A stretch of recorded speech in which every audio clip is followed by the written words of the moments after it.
Hello and welcome, ladies and gentlemen, to the concluding round of the UKSimRacing community's GT3 League Season 8 Championship, as brought to you on the premier sim racing platform available only on PC, known as iRacing. And today we've been round 12 out of 12. The buck stops here and the racing action comes to its ultimate conclusion, and we still have one championship to be decided, and that being in the Gold Drivers' Championship. But more on that in a brief moment. But all roads have led to this, while drivers making their way around the globe from the very outset of the season back at Road America round number 1, and we bring it to a conclusion here in Austria today at the Red Bull Ring, as you see on the screen behind me. Now, as our drivers get ready to go racing, let's just take you through a little bit of initial housekeeping with regards to this broadcast. Now, you heard over the course of this season we have had some live broadcasts, we've had some post-round broadcasts. Well, we can promise you that tonight the racing action you see on the screen is fully live for your viewing pleasure, and it is being brought to you live via the official UKSimRacing YouTube channel. If you go to youtube.com and search for UKSimRacing,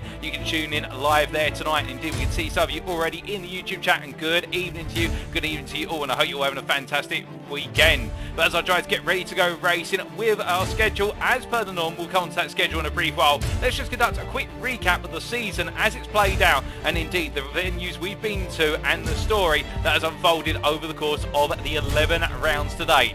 Well, as we take a look back, of course, we started off all the way back on the 18th of September at Road America, and in round number 1 we opened on a feature race round, and in the United States of America circuit it was all about managing the strategy and avoiding falling off the circuit. Some were able to do so, some were not able to. Some drivers ran a little bit short on fuel, and particularly most we saw that in the silver class, with the battle between Matthew Whitefoot and David Larson being decided in the end due to David Larson having to come into the pits on the penultimate lap to take the fuel to get him to the end of the race. Winding forward from America, we made our way across the Pacific Ocean for round number 2 in Japan at the Twin Ring Motegi circuit, and then on the 25th of September with our first sprint race round of the season, it was drama from the outset, with the silvers being right at the tip of the spear once again, with a number of silver class drivers including Chris Eddersford out qualifying their gold peers. In the run to turns 1 and 2 we saw many a silver driver come unstuck in a multiple car incident, and it led to them falling down the order, and indeed with that ruckus we saw a number of other drivers take to the top with regards to the silver and also the bronze classes. And then we return to the United States for round number 3, making our way back to Road Atlanta, the Brazelton circuit in the state of Georgia, and then on the 2nd of October it's all about keeping it on the black stuff on the roller coaster ride of road racing, and plenty of batting up and down the field, whereas in the platinum, gold, silver or bronze class. And then we continue the theme of being in the United States for round number 4, heading to the state of California on the west coast for Laguna Seca Raceway, and there on the 9th of October it was drama at the front of the field in the platinum class, where Jonathan Hitchin, having looked absolutely bulletproof up to that point, making a minor error which expanded into him losing the lead, and it was Joe Zarkos who pulled off the lead and took the win home in the end. Then we made our way to the United Kingdom across the Atlantic Ocean for the Stetson circuit, and there at the 300 layout on the 16th of October, the continuation of the sprint, we saw many a driver come unstuck onto the grass of Snetterton, and it was those who were able to avoid touching the grass who managed to find the ultimate result. And then we wrapped up the first half of the season in Spain, staying on the European continent on the 23rd of October in our second feature race round of the season in round number 6, and whilst it was dark there we saw the battling action light up the way, and none more so in the gold class between the likes of Martin Tillin, Joshua Pratt and also Alex Hill, and major battles which have proven critical going deeper and deeper into the championship campaign. But then making our way into the second half of the season with no break in between, the continued theme of one round a week. On the 30th of October our drivers took to the German circuit and motorsport arena Oschersleben, and there we saw in round number 7 in the sprint it was drama from the outset for bronze championship leader and eventual bronze championship winner of Mark Johnson, with a major incident going through the triple left-hander at turns 4, 5 and 6 on the opening lap. And then making our way back to the United States of America at the circuit of the Americas in the state of Texas in round number 8. There we saw again the rise of the gold class battle between Martin Tillin, Alex Hill and Joshua Pratt, going all the way down to the wire to the very last couple of laps of the 6th of November. Indeed, the gold class has really been the epicenter of the battling action throughout, but that's not to besmirch the reputations of our platinum, silver or bronze class drivers. And indeed at Suzuka we saw that in the bronze class in round number 9 on the 13th of November there was the rise of James Connolly once again, who picked up his maiden win in season 7 at Suzuka, and he again did the same in round number 9 in season 8 here. Then making our way to Rudskogen, the Norwegian circuit recently introduced to iRacing on the 20th of November. They're in the third feature race round of the season, which many prescribed as a round that would not kick off and ignite sparks given the tight nature of the fast flying but tricky circuit. It was quite the opposite in the end. We saw in the gold class in particular Ryan Moles charging forward in the LDR8 for BWT Motorsport and taking the fight to Alex Hill all the way to the end and eventually coming out on top after Alex Hill made a minor error which led to a slowdown. Now you could argue if it were not for that one single error, Alex Hill would be gold champion going into tonight, and that really goes to show you how close it's been in the gold class, indeed across the classes as a whole, but the gold class in particular, and it's the tiniest of mistakes which are making the difference. Then last time out, of course, in the penultimate round, our final sprint race round of the season, round number 11, we made our way stateside once again for the state of Indiana. That's right, the Indianapolis circuit, and there on the 27th of November, indeed last week we saw plenty of fighting up and down the field, and it was the story and the rise of Jeff Griffiths in what was the silver class, rising to the 4-8 and bringing home an absolutely superb run to the checkered flag with his flying strategy. But of course, we now look to round number 12 at the Red Bull Ring, and with Matthew Whitefoot taking home the win in the silver class last time with Jeff Griffiths hot on his heels behind. Well, it's all pride on the line in the platinum, the silver and the bronze classes, but it's all going to come down to the gold class in terms of who brings home the championship crown. So as we look to our circuit for tonight, we can see here at the Red Bull Ring circuit, our circuit map provides us by simracingwiki.com, of course. Thank you to them, as always, for their brilliant circuit maps. This circuit, located in the region of Spielberg in Styria of Austria, consists of only 9 corners, or arguably 10, depending on how you treat the kink in the run-up towards turn at number 2, as you see on the circuit map here. But we're going to go with 9 corners today. Of course, that's a debate around the dinner table all of its own. But as our drivers make their way across the start-finish line and charge up towards Nicky Lauda corner at turn number 1, you'll see the recurring theme of this circuit is it's all about straightaways and separating up the major braking zones into the corners, and particularly the first half of the lap epitomises this to the most, while drivers making their way for the sharp right-hander of Nicky Lauda, which is all about getting back on the throttle as soon as possible but not getting on too early as to go wide and pick up a slowdown, and they make their way up the straight towards Remus corner at turn number 2, and they're braking uphill. You'll see our drivers go as late as possible into the braking zone for the turn 2 hairpin before they charge their way downhill towards Gossel corner at turn number 3, and as they make their way onto the brakes there, they'll have to brake early as it's a downhill run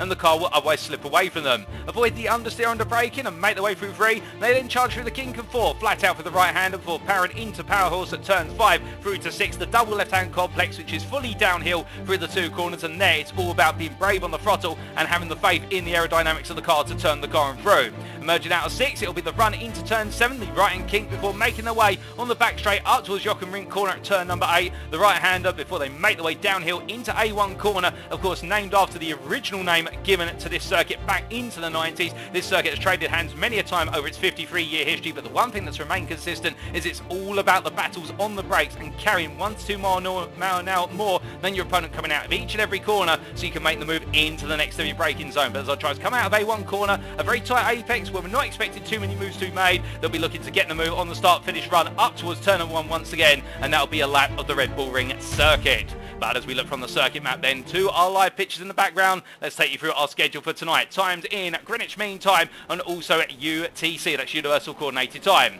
We can see there that qualifying will kick off in approximately 7 minutes time, and that will give our drivers 15 minutes all out of the circuit at once. We'll not have a closed qualifying session. You'll see all of our drivers take into the circuit together as is per the tradition of the feature race rounds, and it will all be about finding the space on the circuit, finding a little bit of slipstream on the straights and putting in that ultimate lap. And after 15 minutes of qualifying, we'll be setting the grid and getting ready to go racing at 8:30 this evening, and that'll be our 90-minute feature race with the all-important pit stops thrown into the mix, of course. And traditionally we've seen in the feature race it has been 2 pit stops separated around the 30-minute marks, but who can come up with a cunning strategy today to perhaps subvert the field and find a way to jump ahead of their rivals? Well, you never know. Of course, the undercut and the overcut have both been shown to be strong over the course of this season in the feature race rounds, and also to a lesser extent in the sprints, depending from circuit to circuit. But here overtaking can come in plentiful supply, and of course with overtakes happening on the circuit that costs time, and the driver who can avoid being overtaken or needing to battle for a good amount of time, well, they may just find their way up towards the front.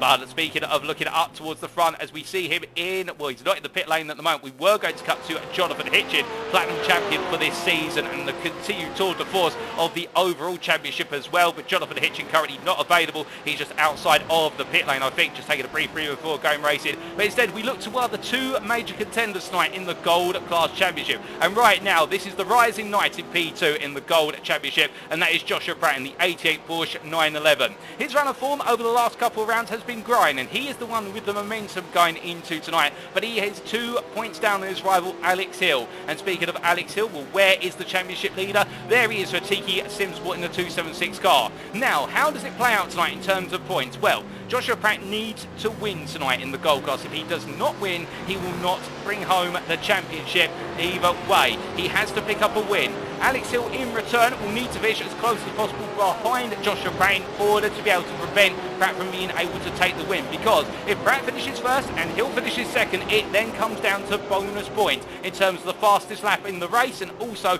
the pole position lap in the Gold Class in qualifying.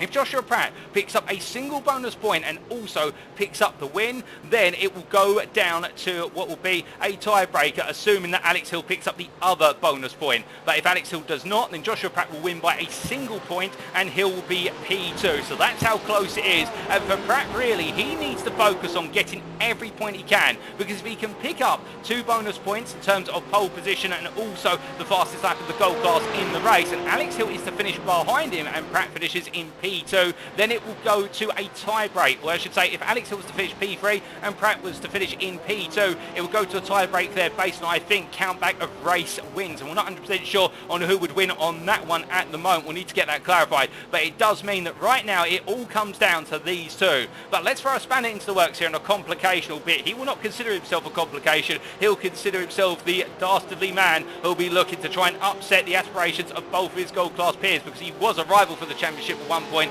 as he's jumped his way to the pit lane. And there he is, Martin Tillin in the UKSimRacing pink BMW M4. And well, how can Martin Tillin potentially get involved here? Well, he has proven over the course of this season he has been the measure of Pratt and also Hill in terms of pace from race to race. But unfortunately for him, results have not gone his way, and a run of bad luck in a couple of rounds recently has meant that he has effectively fallen out of the championship hunt. But in a post-round interview we heard from a couple of weeks ago, he said that he was looking forward to the Red Bull Ring at the end of round number 10, and he saw it as his circuit to really strike back at the Porsche drivers of Pratt and Hill. So you can imagine that Martin Tillin tonight could really dictate the flow of this championship all the way down to the wire, and it's going to be interesting to see how the three get on. But let's not count out Sam Sherwood either here from BWT Motorsport, the gold driver in the 61 BMW. Last time out proving to be a very fast and furious indeed at Indianapolis and bringing home a fantastic result, and he could also get into the mix, albeit currently his practice times would indicate that Joshua Pratt is miles clear of the rest of his peers. But of course we can't read too much into the practice times, because some drivers might be doing their practice on low fuel, some on medium fuel and some on maximum race fuel.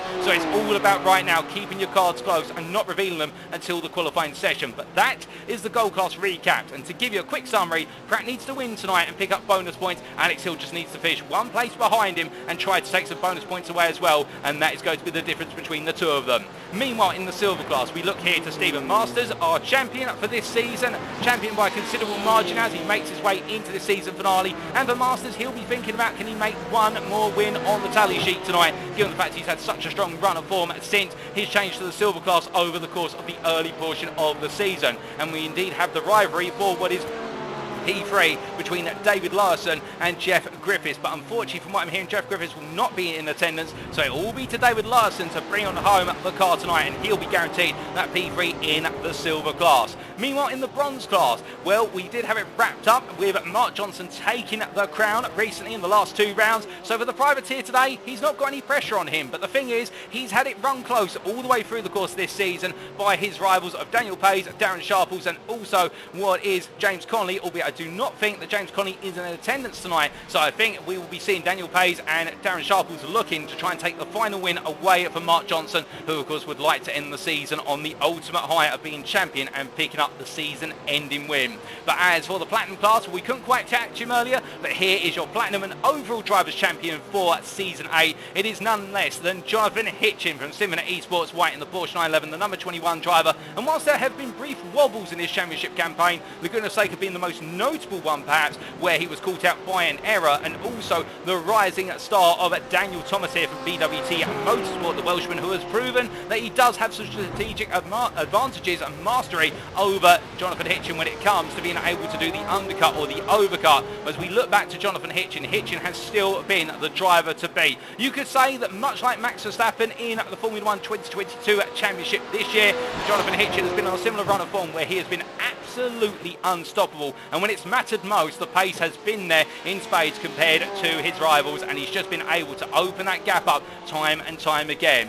But as we get ready to open up qualifying, we do just take a brief pause, ladies and gentlemen, because some of you may be wondering at this point, well, with Season 8 coming to its conclusion, what lies in wait around the corner? Well, we're very pleased to say at UKSimRacing that we do have additional leagues coming up for 2023, including what will be Season 9 of the GT3 League. And as you can see on screen here, we'll go in the background, it will be 8 rounds of racing in Season 9, kicking off as of what will be Sunday the 8th of January 2023. We start at Silverstone, make our way to Daytona, then to Monza, then to Magny Cours, which is arriving soon in iRacing as of next week's update. Then we'll be heading to the German circuit, the Nürburgring Grand Prix circuit, we're going down under to Bathurst in Australia, then to Brazil for Interlagos, and wrapping up back in the United States of America at the Sebring circuit. But if you want to put yourself on the grid, if you're a massive fan of GT3, and it doesn't matter what class or level you race at, if you want to get on the grid and be part of the 3 racing classes that will be in the series, well, there's an entry fee there at £12.50, and you can sign up today.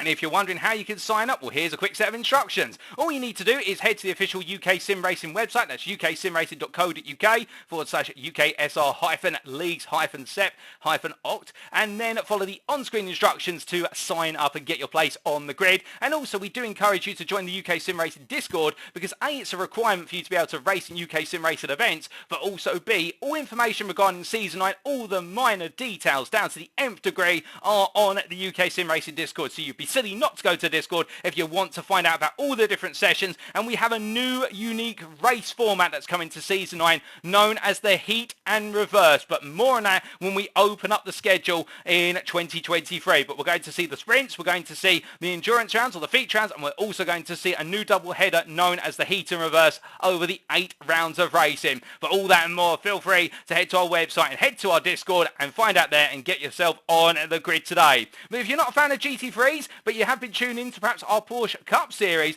well, what if we were to tell you that Season 5 of the Porsche Cup is also due to kick off in early 2023, and that will be on Thursday the 5th of January 2023 in particular. And again there, for a fee of only £12.50, you can be participating in 9 rounds of racing action over 9 weeks, and there's 18 races because we're sticking with the traditional format of the sprint ahead of the feature. And well, if you want to find out more on how you can potentially sign up to race around Alton Park, Interlagos, Mosport, Hockenheim, Prince Kogan, Belle Isle, Road America, Catalonia and Sebring in the Porsche 992 Cup car, well, you just need to once again head to our official website, same link as before there, follow the on-screen instructions to sign up, and also do join our official Discord, the UKSimRacing Discord, which you can find a link on our website as well, and that is a requirement for you to be able to race in any of our events. But also we do see there all information regarding Season 5 is available on the UKSimRacing Discord, so do head to the Discord if you want more information and want to find out all about it. But as we get ready to go racing then, well, we do look back to our circuit right now, and our drivers heading into this qualifying session. And as they make the way on around, some of our drivers are already making their way onto their initial flying laps. And we see a message there in the YouTube chat from Jack Bullen saying something sounds off with the microphone. It's a bit crackly. We'll see what we can do for you, Jack, with regards to that. Do give us a brief moment. We will try and get that resolved as soon as possible. As we just do take a quick breather, ladies and gentlemen, to sort out some minor technical difficulties.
Alrighty, ladies and gentlemen, as we return then, hopefully the audio issues have been fixed, and do let us know in the YouTube chat. Apologies for that. Of course, technical issues do happen every so often, but as we look to the qualifying session now, we have already 3 minutes complete and our drivers putting their initial laps in. Of course, our drivers right now getting their tyres up to temperature as soon as possible in order to be able to deliver their best possible laps, and their opening flying laps, not a true indication perhaps of what they will be able to do once the fuel comes out of the car. The tyres are up to that full temperature, and then they can go on the offensive. But already Cy Anthony having jumped to the pits once and making his way back and out. In fact, coming back into the pits there as he leaves, and I think deciding that has not worked out quite for him there. And thank you, Jack, for confirming. Do apologise once again, but we really do appreciate your input. And of course, ladies and gentlemen, we are all about the community at UKSimRacing. So if you see something on the broadcast that doesn't look right, or you hear something that's not quite right, alternatively you've just got a little bit of feedback, we can always note it down. Do feel free to pop it in the chat, because that helps us grow and provides you the best possible sim racing entertainment that you so deserve. But as we see Alex Hill making his way on down, of course, we can see in the gold class right now, much like in practice, Joshua Pratt was the fastest of the gold drivers by a significant margin, and it does look as though Pratt right now continuing that theme here as he makes his way for his second flying lap, and as he heads over the rise and into turn number 8 into the braking zone here. Well, how's it going to look as he comes under braking through the right-hander, looking comfortable as he comes on down into the braking zone for turn number 9, and as he makes his way on through, it's a good lap, but will it be an improvement? I don't think so, unless he finds a magical sector 3. No, he does not improve, and instead he carries on his way and looks to try and improve it once again. We've got quite a few drivers yet to put times on the board, with about 25 drivers taken to the tarmac tonight in this season finale. And well, we look to Mark Johnson here, who right now, well, he's yet to put a time on the board, has the bronze champion, but I think it's only fair as he makes his way through the last couple of corners, we ride on board with him as he takes us around for an onboard flying lap of the Red Bull Ring circuit. We bring the dashboard up in the bottom right corner of your screen as he charges across the timeline up towards turn number 1. In 5th gear, currently getting ready to brake uphill into Nicky Lauda corner, braking at about 115 metres, coming into the apex in 2nd gear and powering out immediately there and getting back on the throttle. And as he powers his way on through, I think actually hitting the rev limiter slightly, because we did hear the engine cut out briefly, as he now charges his way all the way up towards turn number 2.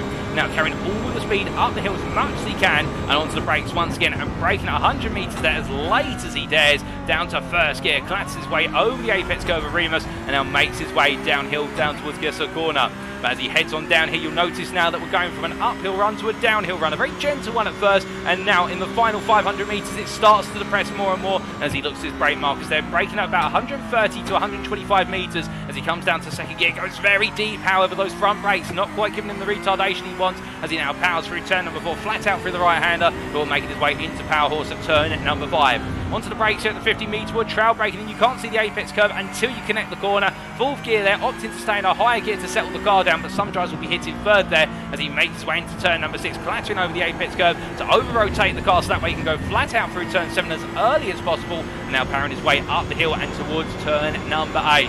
Most of the lap complete, still 2 tricky corners to go into Jochen Rindt corner. He goes braking at 75 metres, coming down to 4th gear, flying on through, using the runoff area here to widen up the run into A1 as he comes down to 3rd gear to complete the lap.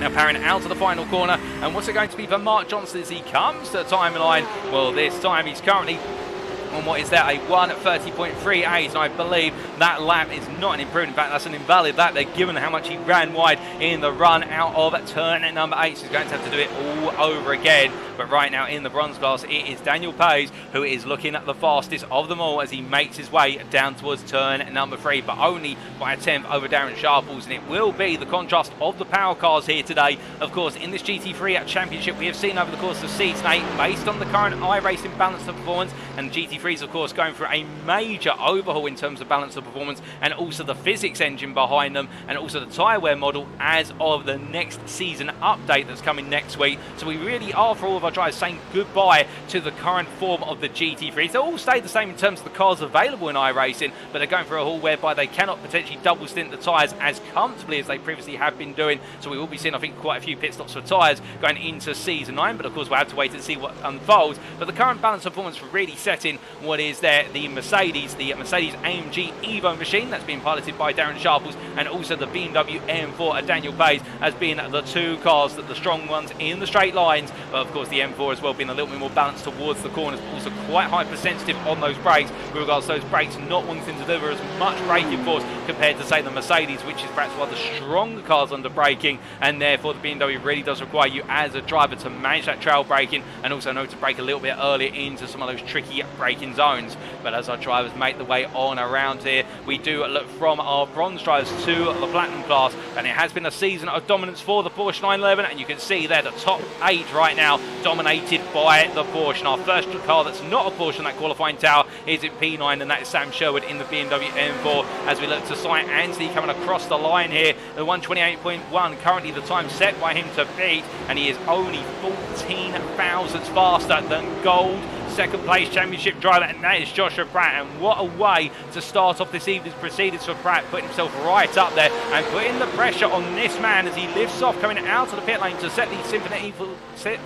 and let the Symphony Esports train through, as we do see here Alex Hill making his way up towards turn number 2, and as he does, well, he's got the pressure on him here, and you'll know that he needs to deliver in the latter half of this qualifying session. Alternatively, save it all for the race as he comes on down the hill. But it's not just about the two protagonists of the gold class, as we also look to the silver class here, and you can see, meanwhile, Matthew Whitefoot making his way on around through the final corner here, and currently silver pole sitter ahead of the likes of Stephen Masters and David Lowerson. And well, that's a bit of a buck in the trend compared to what we've previously seen for Masters, where he's normally been the driver to beat by a considerable margin. But of course, this dates back to Indianapolis. Oh, goodness me, as there Matthew Whitefoot getting it slightly wrong coming out of turn number 1. That's going to be a jump to the pits. Meanwhile, David Lowerson making his way out of the pits. And of course, for Lowerson tonight, he will want to try and complete his championship campaign with the best possible result, for the simple reason that given his absences over the last few rounds, he's missed out on an opportunity to go fighting for P2 in the championship versus Matthew Whitefoot. And indeed, Larson looking to be one of the major championship contenders earlier on in the season alongside Whitefoot and Masters, until Masters put in that absolutely superb string of results all together.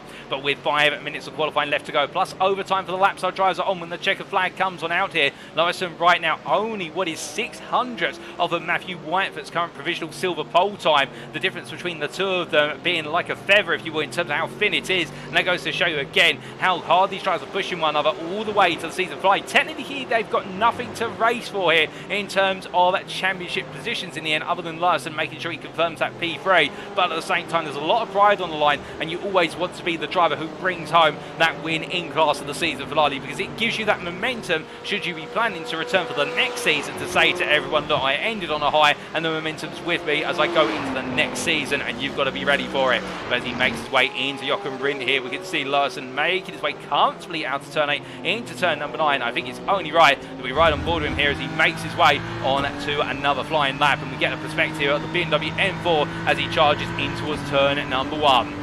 Making his way up the hill here. We'll see him brake a little bit earlier by comparison potentially as he carries the speed second gear in there, as he brakes just before the apex curve, and as he powers on out here, a very aggressive run into turn number 1, but the BMW can handle those curves quite comfortably. The Mercedes AMG also in a similar boat, and as I try to make the way up towards turn number 2 here and going in towards the braking zone onto the anchors here at the 100 meter board, and as he comes all the way down to first gear, going nice and high on that apex curve to rotate the car and powering out immediately here as he makes his way down towards turn number 3, the 6-cylinder BMW engine powering on through with its turbo, and as he heads downhill now into the braking zone, looking to his left for that marker and braking at 100 meters there. He's going all in on the brake, and this is bold stuff from Larson. I think he's got the confidence. He feels as though the car's as light as it possibly can, and also he's got the brakes to accompany him, and as he makes his way through 4 and up into 5 onto the brakes of the 50 board, trailing on through down to third gear here, a contrast to the lap we saw from Mark Johnson, but he's got a little bit wide, and I think that may be an invalidated lap as he puts 2 wheels onto the gravel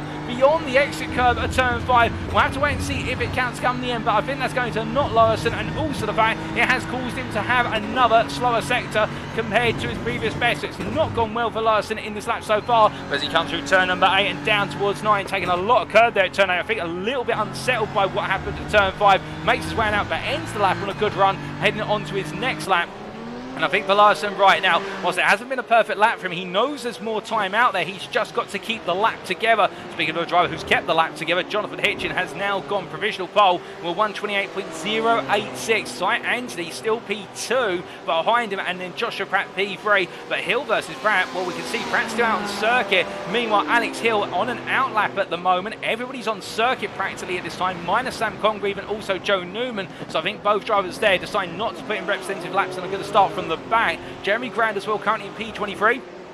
And looking to try and improve out there, as we do see Jonathan Hitchin giving a little bit of a toe there to one of his colleagues from Simracing Esports. I believe that is David Lowerson, who makes his way down into turn number 3, picking up a bit of a draft. That will give him about 1 to 3 miles an hour, depending on how strong the toe was behind the bush. And as he makes his way out of 3 and through 4, can Larson find some more time here to take what is that silver pole position of Whitefoot? Well, with the gap between them, and Whitefoot has improved very slightly, but not much. It is still effectively 600 between the two of them. It is very close indeed, and it could go either way. Meanwhile, in the bronze class, Daniel Pays continues to hold provisional pole position, but only by attempt, if that, over Darren Sharples. As we see Pays making his way down under braking it into turn at number 3, and Pays really has been that bronze class driver who has had the qualifying package nailed down in terms of he can do that one lap with ultimate pace, but in the races, whether it's been for a fault to his own, alternatively an incident with another driver that was not his own fault, we have seen Pays has just not been able to back up those results necessarily in qualifying with the race, and that's not to undermine. We know he's got a lot of pace, but he's just not had that run in the races that's really echoed the pace he's had in qualifying, and as a result, I think right now he'll be looking to today to arrest that wrong and really set himself up for next season. But he's definitely a faster growing driver, and I think for Sharples and Johnson, they've had their fair share of having to try and manage the pace delta with him. But meanwhile, speaking to somebody who has overcome the delta, Damian Lobbett has moved up to P2 overall on what is the penultimate qualifying lap with 10 seconds left on the board. David Larson on an out lap, so he will not, as we understand it, get another lap in, because Larson's just making his way out of turn 1 from the pit exit. So checker flag out of this final qualifying session, and will Joshua Pratt into the pit lane.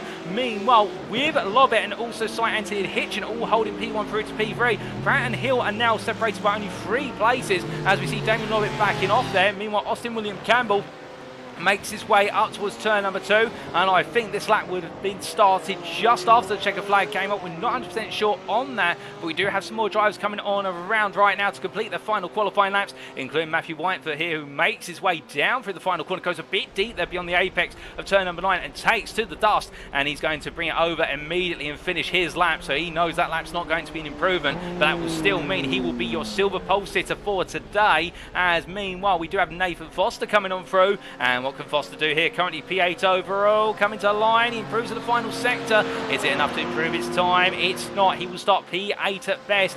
Meanwhile, Darren Sharples comes on through, and Sharples does improve to 29.7, but it doesn't move him up the grid. It just means he stays where he is in P21. P2 bronze behind Daniel Pays, who will take the bronze pole position for the season finale, and he's our last runner out of the circuit on a lap, which means Jonathan Hitchin will be your pole sitter overall and in the platinum class, and gold pole position goes to Joshua Pratt here in the season finale. Well, we said he needs those bonus points as well. He's picked up one already. As we see, Pays improves to a 29.243. He puts himself 2 further places up the board, P18 overall, ahead of Casper Broughton and Tyson Valenda. Well, for Daniel Pays, this is a great opportunity for him to be safe with Sharples and Johnson off the line. But as we look to the scenic views here, that is qualifying complete, ladies and gentlemen. And the big talking point, of course, Pratt out qualifying Hill by 3 places. Full first is 7th, and that's a bonus point in Pratt's bag, as we now get ready to go over to the grid for the purposes of our final race of the season. 90 minutes of racing action coming up, ladies and gentlemen, very shortly. And how will it all unfold here in Austria? We'll wait and see.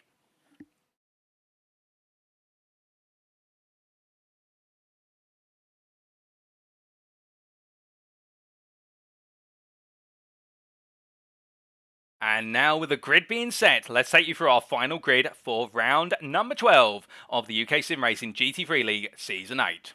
So line up on pole position, Jonathan Hitchin taking pole for Symphony Esports White with 128.086, 300ths faster than Symphony Esports White teammate Damian Lobbett there in P2. Now on the second row, Cy Anthony, Symphony Esports Black driver, behind his platinum peers, and that's the top 3 all platinum drivers there, and Joshua Pratt, the gold pole sitter in P4, the privateer, only 800ths off of overall pole. Daniel Thomas and Austin William Campbell, the 2 platinum drivers, make up your third row from BWT Motorsport and the privateer respectively, with Alex Hill from Tiki Simsport line up on row number 4, joined by Nathan Foster, the platinum driver from SimRacing. James Acklam and Sam Sherwood make up row number 5, with James Acklam having a strong qualifying session compared to how his recent run has been. The BRM Racing driver continues to find that form, but indeed only 5 attempts off of overall pole position. It shows you how close it has been, with Sam Sherwood in return only 200ths off of the BRM Racing driver from BWT Motorsport.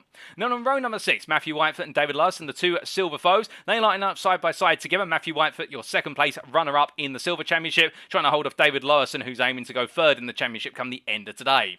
Behind him on row at number 7, Martin Tillin from UKSimRacing Ping, ahead of Stephen Masters, having his weakest qualifying session of the season to date, Stephen Masters, with John Eddowes and Stuart Brown, the 2 gold drivers from Tiki Simsport Tyre and Symphony Esports Gold respectively, making up your 8th row.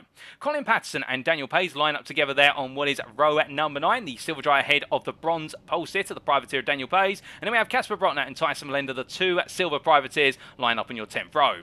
Darren Sharples and Mark Johnson, the rest of the bronze class here today, line up P21, P22 respectively on row at number 11, with Jeremy Grant and Sam Congreve line up on row at number 12, Grant being the last driver to put a lap time in, and Sam Congreve from SimRacing not putting the time in, and then last but not least, at the back of the field on row number 13, it's SimRacing's Joe Newman who starts P25. But that is the grid, ladies and gentlemen, as we look down to our drivers here getting ready to go. We can see it will be a partial formation up, the safety car pulls away, and it is Jonathan Hitchin who gets our drivers underway as they make the way on around and get ready to go racing at the green as they emerge from A1 corner. But, of course, Jonathan Hitchin can dictate the pace. We've seen him go early sometimes. We've seen him go incredibly late other times. Will he go early here today, or will he decide to go as late as possible and bunch the field up into turn number 1? Well, it's going to be a tricky start. Of course, if he goes early, everyone will have that run. But can he get the field to fall behind in his wake? Let's wait and see as we get ready to go green for the season finale of Season 8 of the GT3 League here in Austria.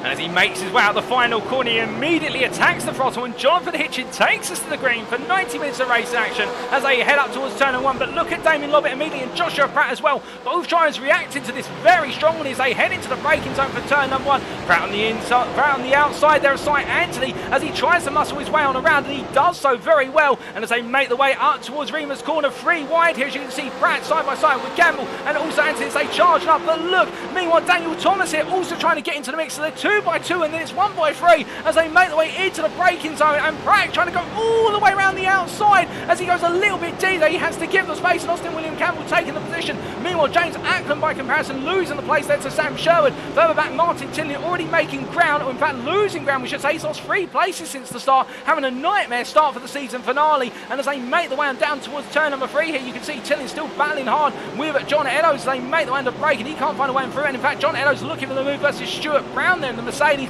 and Brown can't seem to hold him off at the moment. The Tiki Simsport Tower driver looking to make the move. Can he go around the outside into turn number 5? I don't think so, until him backs off. Meanwhile, we look back up towards the battle for what is P5 here between Cy Anthony and Daniel Thomas. And Daniel Thomas, after a great start coming out of turn 1 in the run to 2, he's fallen back behind the Welshman of Cy Anthony here and has to linger behind as they make the way out of turn 7 and up towards turn number 8, where everyone has safely made it through this opening lap so far. No major incidents to report, and all the field still together as they come roaring on down the hill from 8 into 9. And as they make the way through, Sam Congreve, we started from the back of the field, and the SimRacing driver already up 5 places to P19 as he roars his way out of turn number 9. So after 1 lap, it is Jonathan Hitchin who leads ahead of Damian Lobbett in P2, followed by Austin William Campbell running behind in P3. Then there's the gold leader of Joshua Pratt behind the platinum drivers in front of him. Then it's Cy Anthony in P5, followed by Daniel Thomas in P6, Nathan Foster P7, Sam Sherwood in P8 as he's crept ahead of Alex Hill, and Alex Hill now knows that he needs to pass Sherwood if he wants to have a chance of holding on to this championship. Hill behind in P9, then James Acklam P10, but meanwhile Matthew Whitefoot, they're going defensive versus Stephen Masters, and David Larson has found his way past Matthew Whitefoot on the opening lap. We didn't see that. That was in the run to turn number 2, as we've been informed in our ear. And as they make the way on out to turn number 2, this time Matthew Whitefoot getting a good ball away from Stephen Masters, who right now I think is looking more towards the goal drivers behind him battling, as we see John Eddowes here trying to find the move versus what is Stuart Brown, the Tiki Simsport tow driver, once again trying to go onto that offensive. He can't find his way through at the moment. Instead, he's having to wait. But of course, every corner he waits behind, Martin Tinning will look at this, rub his hands together and think that he can pick up a place instead. And indeed he wants to, because he wants to try and win it today. But as they make the way down through turn number 5, no change at the moment. But meanwhile, Matthew Whitefoot loses the rear of the car, and it's a brief bump with a wall there. But goodness me, Whitefoot losing it at short notice, coming out of 5 onto 6. I think the rear left tyre, so the rear right tyre dipping onto the gravel. We'll take a look back at that shortly.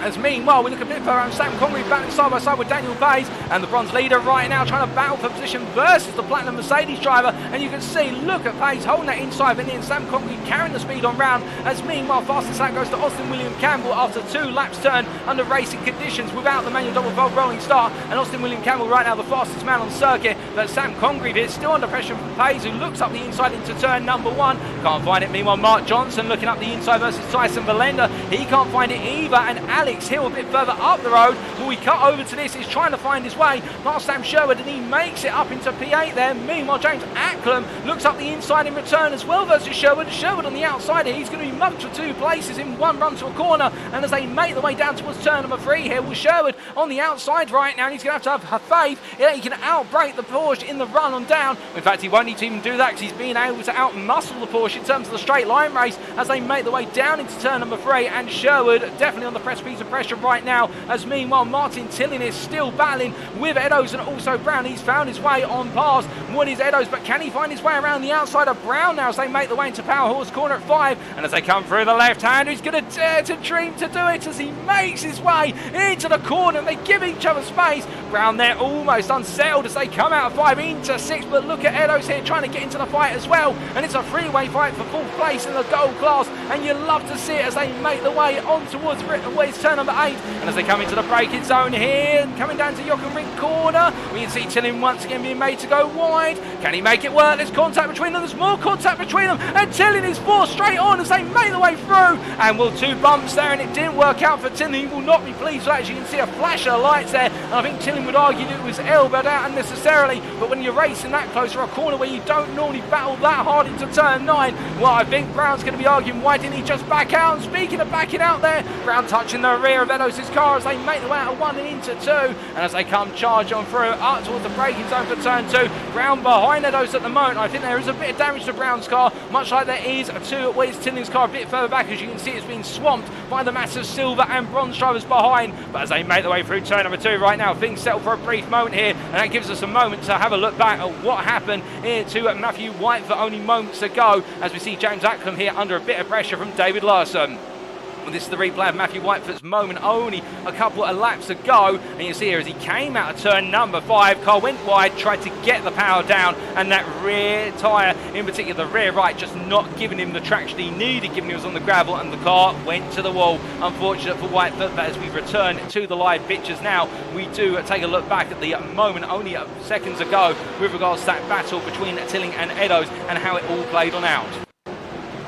So this was in the run up towards what was turn number 2, and you can see here as they came on through the corner, well, initially there was a little bit, so this is how it all started. We did not catch this, whereby Eddowes was pushed a little bit wide by Brown in the run through 2, and when I say pushed in terms of the contact between the 2 of them, now as Tilling came on down the hill, of course this is where Tilling had to try and go all the way around the outside, but could he do it? That was the question.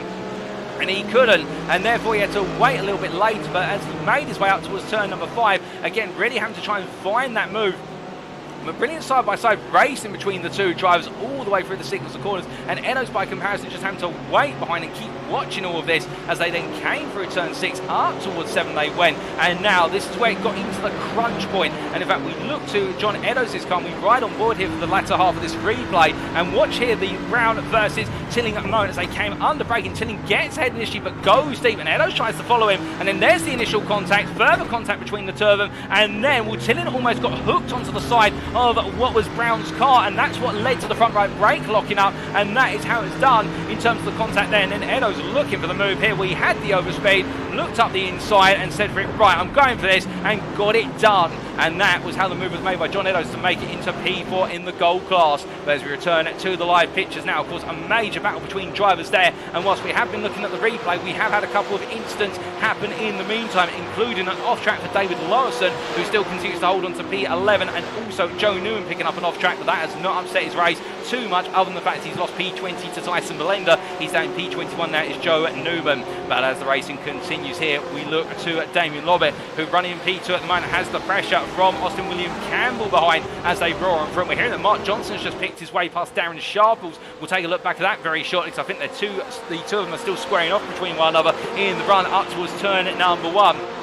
As we continue to focus here on the battle for P2, no change at the moment. In fact, we do look to Joe Newman instead, who only moments ago was passed by Tyson Belenda after an off-track, and he finds his way back up the inside here through turn 1, and Tyson Belenda not fighting that one too hard, and I think cognizant of the fact he'd be fighting a gold driver when his focus is on the silver championship battles. But as they make their way on through, we have just had confirmation that Matthew Whitefoot unfortunately has retired. The damage picked up from that off track, they're not going to be able to get that repaired on the car. We can see Matthew Whitefoot there in the YouTube chat saying don't watch football and drive, and I think referring to the England versus Senegal game that's also currently going on. Indeed, a number of drivers sacrificing watching the football or soccer match, depending on which region of the world you're from, and opting to race instead. Indeed, credit to them. But if you're a fan of football, we completely understand as well. But as we do see Joe Newman making his way down through turn number 3 at the moment, with the pressure from Tyson Belenda behind, and well, he's not under too much pressure now. But meanwhile, Mark Johnson looking up the inside here of Garand and getting the move for P23. And only moments ago, Mark Johnson had found his way past Darren Sharples before Sharples came back at him.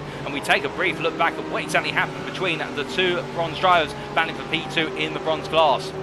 Well, this was in the run to turn number 8. Sharples on the inside here in the Mercedes as they made the way through, and well, Sharples coming in very hot, and Johnson on the outside there, and I think Johnson had to open the steering up in order to let Johnson go, and sorry, to let Sharples go, we should say, and in doing so, was Mark Johnson subject to a slowdown? Yes, he was, because look at the lack of speed he's carrying on to the run to turn number 1, and then what was Jeremy Graham coming up the inside, and Johnson having to wait to come back a little bit later, and we caught the tail end of him making that return pass. But there, I think Sharples coming in a bit hot for the move for P2 in the bronze class into turn number 8, and Johnson opening the steering up as much as he could in order to compensate, but in the end running that far wide that he picked up a slowdown in return. But meanwhile, we look a little bit further up the road, and here is Martin Tilling battling with Casper Brotner. It's the battle of the BMWs as they make their way down towards turn number 3. As they come charging on down towards the right-hander, you can see Tilling on the inside, making sure that Brotner has got no space to go other than the outside here. Tilling determined to bring the pace back into the car and go hunting after Brown and Eddowes in short order. But as they make the way up towards turn number 5, you can also see Congreve behind staying close as they roll the way into turn number 5. And in the meantime, further up the road, we're hearing that Cy Anthony right now under major pressure in the battle for P4 in the Platinum class, and he's holding P5 overall at the moment between himself and Daniel Thomas behind. And keep in mind, we're only 10 minutes into the 90 minutes of racing here, and we've seen plenty of battling action so far. And whilst it's great for us as viewers, of course, it's not great for our drivers as they're looking to preserve their tyres and potentially double stint the tyres all the way through this race, as meanwhile the racing action continues here. And of course, fuel saving is also a big factor in the fact that if you're battling hard, you're typically using more fuel and not able to save as much, and that may lead to some drivers having much longer pit stops compared to what they originally planned for, where they've got to top up the tank even further. But as we see Cy Anthony breaking away a little bit from Daniel Thomas for now as they come through too. Of course, the thing you've got to count on with the BWT Motorsport driver here in the number 60 Porsche is that Daniel Thomas has been the master of strategy all season. If he's found a way to undercut or overcut, he is the one who's demonstrated exactly how it's done. Indeed, we have seen him save an absolutely huge amount of fuel in the early stages of the race, where he's been lifting and coasting into the braking zones, using slipstream, using short shifts, and also I suspect dumping the clutch of the car as well. And as he makes his way for turns 3 and 4 and up towards 5 here, the Welshman right now continuing to hang on to the back of Cy Anthony like a bad rash, and that's what it's all about as well, because as long as he stays this close, he will gain a massive benefit in terms of the tow, but also he pressures the driver in front to make potential mistakes, and that's how potential moves can be made. And speaking of mistakes, Alex Hill just having a brief off track, but to be fair, not losing too much. He's just dropped about half a second further back from James Acklam, but he's still comfortably 7/10 clear of Sam Sherwood at the moment. But there's definitely a rise. In fact, Alex Hill was passed by James Acklam. I correct myself there. Acklam has passed Hill, and let's take a look back at exactly how it happened.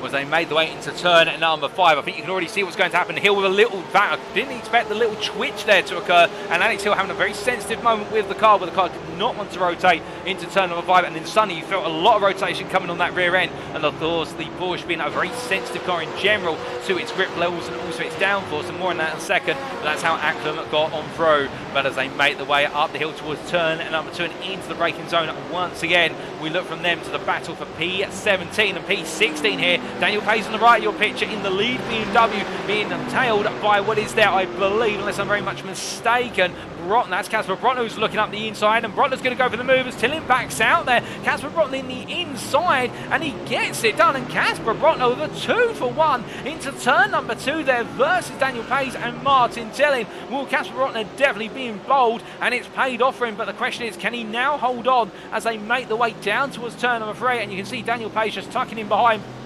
And I think Pace won't mind this too much, so long as Brutner runs to a preset pace that Pace is looking for. As meanwhile behind, we just saw in the background, that was the Simracing racing machine of Sam Congreve going a little bit on to the dust and gravel coming out of turn number 3. The Mercedes just going a little bit deep and understeering deep in the dirty air of the 3 cars in front of it. And what we were saying earlier about the Porsche in terms of it being a very sensitive car is the fact that compared to all the other GT3 class cars you can see here today, the Porsche, as we look to Joe Newman at the back of this group running in one of our Porsche 911 RSRs, the fuel tank is in the front of the car, whereas for every other GT3 machine here, it's in the rear. Now, that may not sound like much of a difference, but what does it mean in practice? What it means is when you've got the centre of mass of the car towards the rear by default, with the engine, of course, of the Porsche being located behind the driver, so it's mid-engine rear-wheel drive, but that engine is located as far back towards the rear axle as possible, as is the tradition of Porsche motorsport engineering.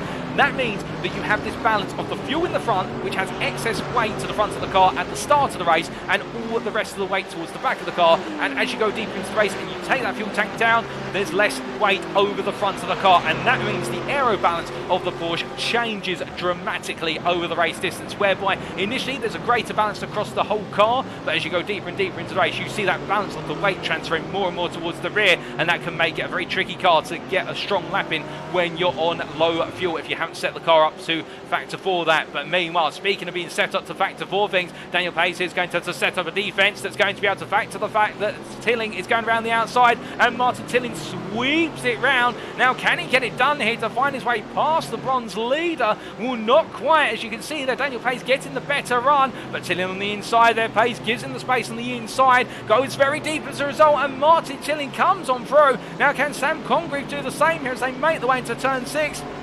There's a little tap between the two of them there, and well, as they come on out, they make a bit further contact, and the Simracing racing driver not quite able to get the move done initially, and he wants to try and muscle his way around right now. It's going to be 6.3 litres of V8 in that Mercedes versus the 6-cylinder of the BMW. There's another tiny tap as they come into turn number 8, but right now, Daniel Pace digging deep and keeping the Platinum driver behind, and we've seen this from Pace, of course, over the course of this season. Once he gets his teeth into it, once he gets stuck in terms of battling with drivers, he doesn't let go, and he's very strong on the defensive tactics. So they make the way into turn number 1, but it's very close there, and Sam Congreve trying to get his nose in with Joe Newman, his teammate, of course, right behind, and you can see there Congreve flashing his lights. I think he feels as though he almost just had his nose cut off into turn number 1. I think Pace would argue, well, you weren't fully alongside, so why don't you just back out? But of course, that's the difference between the two drivers there, and well, if they don't settle it on circuit, I'm sure they may settle it in the steward's room afterwards. But as they make the way out of turn number 2 and up towards 3, definitely right now, Daniel Pace digging in for that P18 overall and making sure to keep drivers behind him in the hunt for the bronze win here today. But as they make the way on down towards turn number 3, we look in front and we can see, in fact behind, we can see Joe Newman cutting up the inside there of that Sam Congreve. The Simracing drivers decide to swap with the Platinum driver of Congreve behind his gold teammate now as they make the way up towards turn number 5. And I think they're doing the switch here to see if Joe Newman can affect a play past Daniel Pace. Of course, switch the drivers around and see whether there's a way to get the Porsche to muscle its way past the BMW rather than the Mercedes as they roll the way through turns 6 into 7. Meanwhile, further up the road, we're giving an update here on the gold class leader of Joshua Pratt, still in P4 and still having Sight Anthony right behind him. But the key thing for Pratt is he is looking good right now as he makes his way through 1 and up towards 2. But as soon as we look away from the battle between Joe Newman and Sam Congreve and Daniel Pace, well, no later than we look away, Joe Newman and Sam Congreve have found their way on through. And I think there's a bit more to that story than just they've made the way on through, with Pace being so far back. And let's take a look at exactly what happened. was in the run up towards turn number 8 as we get the replay. Newman on the inside here and trying to make sure pace was as wide as possible, and there was a bit of contact between the two drivers there. It looks as though Newman and Pace, well, I think Newman there was trying to get the door as wide open as possible into turn number 8, given the fact he was expecting the Pace was to close it. And I think Pace in the end has had to try and turn in for the corner and has resultantly only found that Joe Newman was there. So I think that's a little bit of a controversial pass. I think that may go to the stewards post-race. Of course, all of the stewarding done post-round, but as our drivers continue on here, the Sim and Racing pair of Joe Newman and Sam Congreve now making their way up the order into P18, P19 respectively. Meanwhile, bronze leader Daniel Pace, well, a little bit bruised on the side panel of the car, but still holding the bronze lead in P20. But as they make the way on around, we look up to Stuart Brown here, and you can see the Symphony Esports gold driver battling with Casper Brotner, whereas he's not able to really focus on chasing down Patterson, and Edo's ahead. And of course, Edo's the most important driver out of the two names I've just mentioned, given that he's a gold class peer. Meanwhile, Patterson, Colin Patterson, silver class by comparison, but as they make the way up towards turn number 8, I don't think Brown's going to be given the opportunity to look ahead. He's got to look alongside instead, as we can see Casper Brotner on the inside into turn number 8, goes on the brakes there, and Brown looks at the cutback, a very smart run on the cutback, but the problem is he can't make it work, and now as they come out of this corner, out of A1 and on to the next lap, they charge behind, well, I think Martin Tilling might be saying right now, remember me, as he gets closer and closer to the back of Brown as they head up the hill towards turn number 1, onto the brakes they go, and Tilling definitely looking to get in the fight as we ride on board here with the UKSimRacing pink driver, and he's got an absolutely brilliant run out of turn number 1 as he goes up towards the outside of the Mercedes. Onto the brakes they go, getting the tow from Casper Brotner in front onto the brakes, and as they come on through, will he find his way? There's another small tiny tap there between Tilling and Brown just not quite being able to anticipate the braking distance, so they make the way on through, but they both emerge unscathed, minus a little bit of a tap to the bodywork. But as they make the way down towards turn number 3, Martin Tilling getting it done round the outside, onto the brakes they go, and I think the UKSimRacing pink driver is now here to stay in P5 in the gold class, P16 overall, as he chases after Casper Brotner now, and then he'll need to pick up Colin Patterson before he goes hunting after John Eddowes and tries to find his way up into P4 in the class. But as they make the way down through turn 5 and in towards 6, in the meantime, we do look from them to Mark Johnson a bit further back here, who is tailing Tyson Belenda and trying to look for the move for P21 overall. Trying to chase after the silver driver is the bronze driver of Mark Johnson. He's got himself ahead of Sharples, so you can see in the rear of the picture there it's 2 seconds off. And Darren Sharples falling back little by little here and not quite comfortable with the pace of the car at this time. But then again, he could perhaps be going for quite a bit more fuel saving by comparison and trying to cut those 2 stints down in terms of how long he needs to spend in the pits. But as he makes his way through the right-hander, Tyson Melinda losing the rear of the car there. We just catch the rear at the moment. Indeed, he catches the rear of the car before it goes into the wall on the exit 9. But Tyson Melinda there in the Lamborghini Huracan GT3 Evo having a nightmare moment. And meanwhile, whilst that's happened, you can see here into turn 1, Mark Johnson having to take evasive action to Belenda, losing it, and as a result Darren Sharples has caught up, and will Mark Johnson there literally closing the apex as much as he dared and holding on to P2 in the bronze class currently. But these two right now are 4.5 seconds off of bronze leader Daniel Pace, who is the next driver up the road, and really I think they need to be focusing on hunting down Pace rather than hunting one another. But meanwhile, we go from them all the way back up to the gold leader here, and right now Joshua Pratt's in a bit of a conundrum as he battles for P3 overall versus Cy Anthony. It's 3 wide with Daniel Thomas in the middle, and Pratt immediately backs out as Cy Anthony finds Thomas on his inside. They come down through Jochen Ring corner, and Cy Anthony holds on ahead, and as they make the way through A1, Cy Anthony there holding on to a position that he almost lost only moments ago. And I believe, unless I'm mistaken, Damian Lobbett has dropped down the order for P8 after a mistake on that previous lap. So now Damian Lobbett relinquishing P3 overall, and you can see here it's a fever for the 3 drivers of Anthony, Thomas and Pratt. They all want to be on that overall podium as they make the way up the hill towards turn number 2 once again. But as they charge their way up the hill, you can see Daniel Thomas all over the back of Cy Anthony in the slipstream as he gets the overspeed under braking. Cy Anthony there on the inside. Well, of course, Daniel Thomas has to give the space. In doing so, we can see also that Daniel Thomas able to find that run round the outside coming through turn number 2, and as they make their way down towards turn 3, Joshua Pratt meanwhile just watching on and letting the 2 platinum drivers go about their business as they make their way down into turn 3.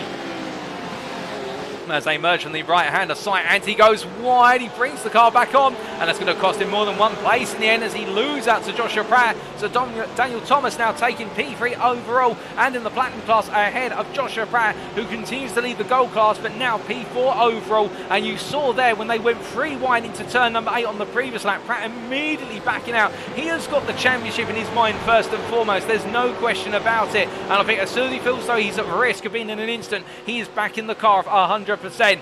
Meanwhile, we can see here Stuart Brown battling with Joe Newman. Of course, Brown being passed by Tilling moments ago, and now having to fend off the Sim-Am pair of Joe Newman in the gold class and the platinum driver Sam Congreve as they make their way through turn number 6 into 7. And Stuart Brown definitely finding himself at the thick end of the action as they make their way out to 7, and now he pulls it immediately over to the right here to go defensive, as meanwhile Tilling looking up the inside of Casper Brotner and making the move stick, as we understand it, as Brown meanwhile having to hold on here as they come on down, rolling their way through turn number 9, and Brown holds on for the meantime, but Martin Tilling getting the move made and done for P15 overall. No change in class position, but it's a key pass to make, as now his next target will be Colin Patterson, another silver driver, and then after that he can go hunting after the Tiki Gold machine, which is John Eddowes. Of course, Colin Patterson also a Tiki Simsport driver, much like John Eddowes, as they make their way up the hill towards turn number 2. But for Tilling, it's all about hunting down his class contemporaries rather than overall positions. And just a quick footnote with regards to Tiki Simsport, indeed Tiki Simsport Tyre, and also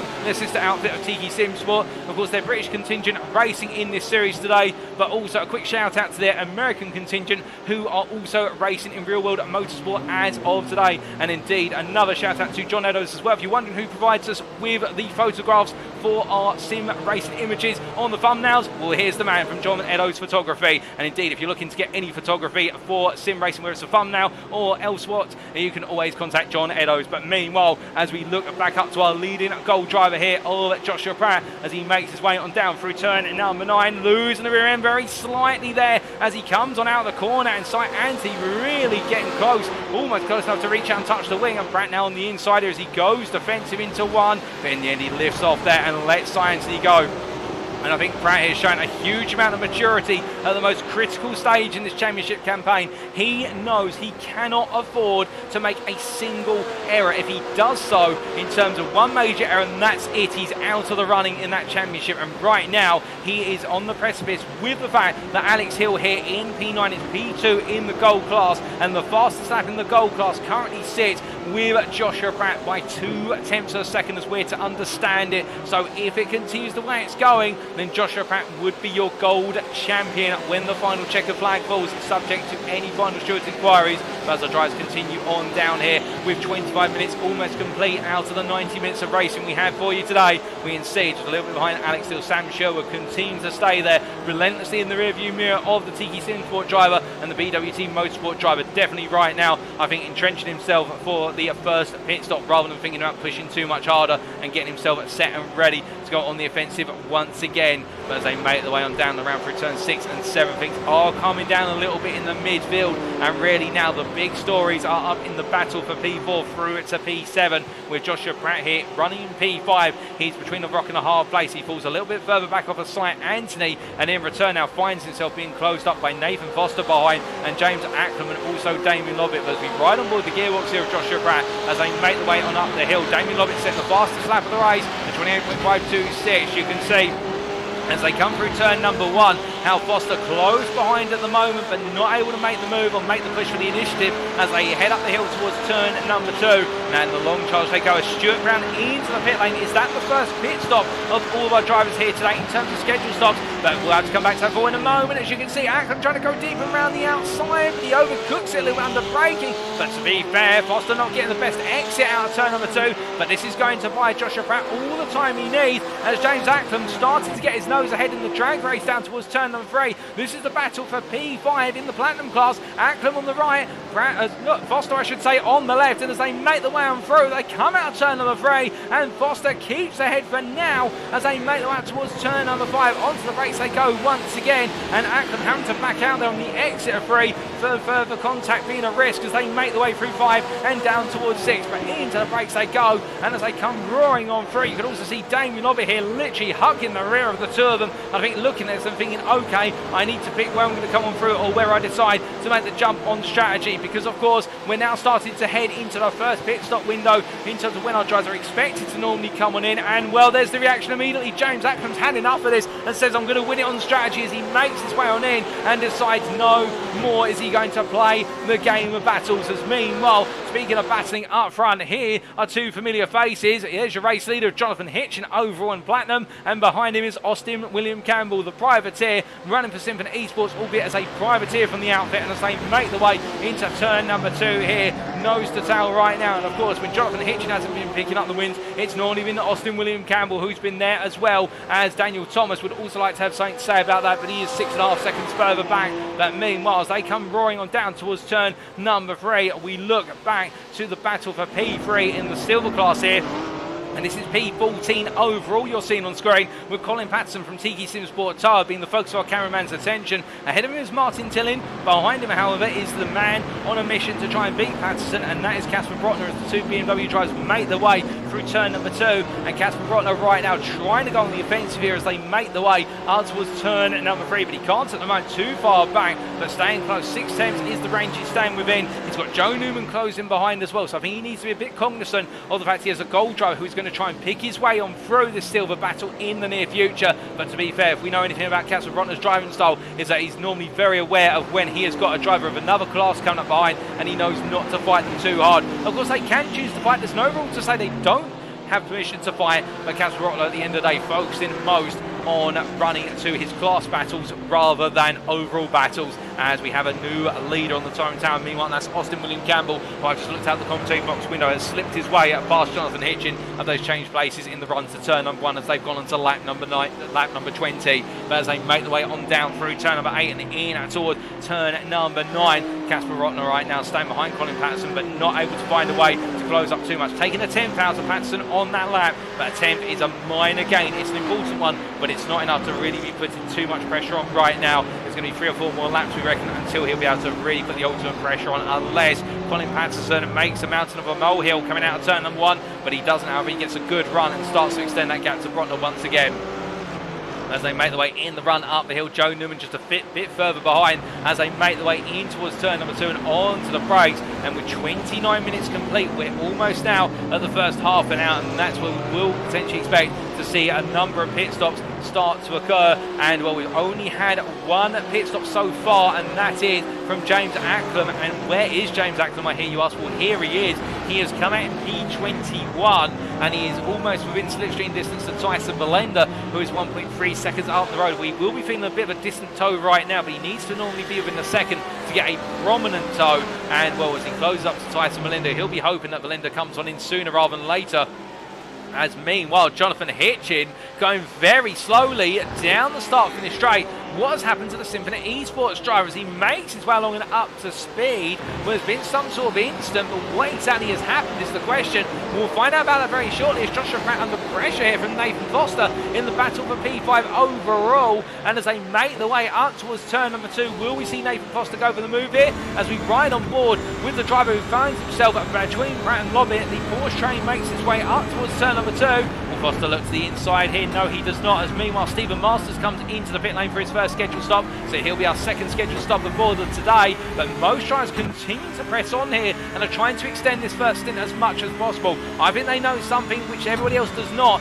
Big Masters and also what is there Acklam, as they continue to press around on their early pit stops. As we see here, Foster right now really close to the back of Pratt, but cannot find his way through into turn number 3. He's got Lobbett behind by only 4 tenths, so Nathan Foster has to be careful in the fact that if he tries to go for a move and he goes through too soon, then Damian Lobbett could be the one to capitalise and seize on the advantage given it to him. But as they make the way down towards turn number 6, we look from on board with Nathan Foster to back to Joe Newman here, who looks up the inside versus Casper Brotner to turn 3, and they're going for a bit of a late one in terms of on the inside, trying to get his nose in. And well, Casper Brotner saw it coming and opened the steering wheel up there to give the space on the inside. I think Joe Newman, 9, he needed to get it done as they make the way down through turn number 5 and into 6. And we have a new fastest lap of the race, a 28.367, being set by Austin William Campbell, who's recently taken over the lead of the race and is now trying to run off into the distance with it.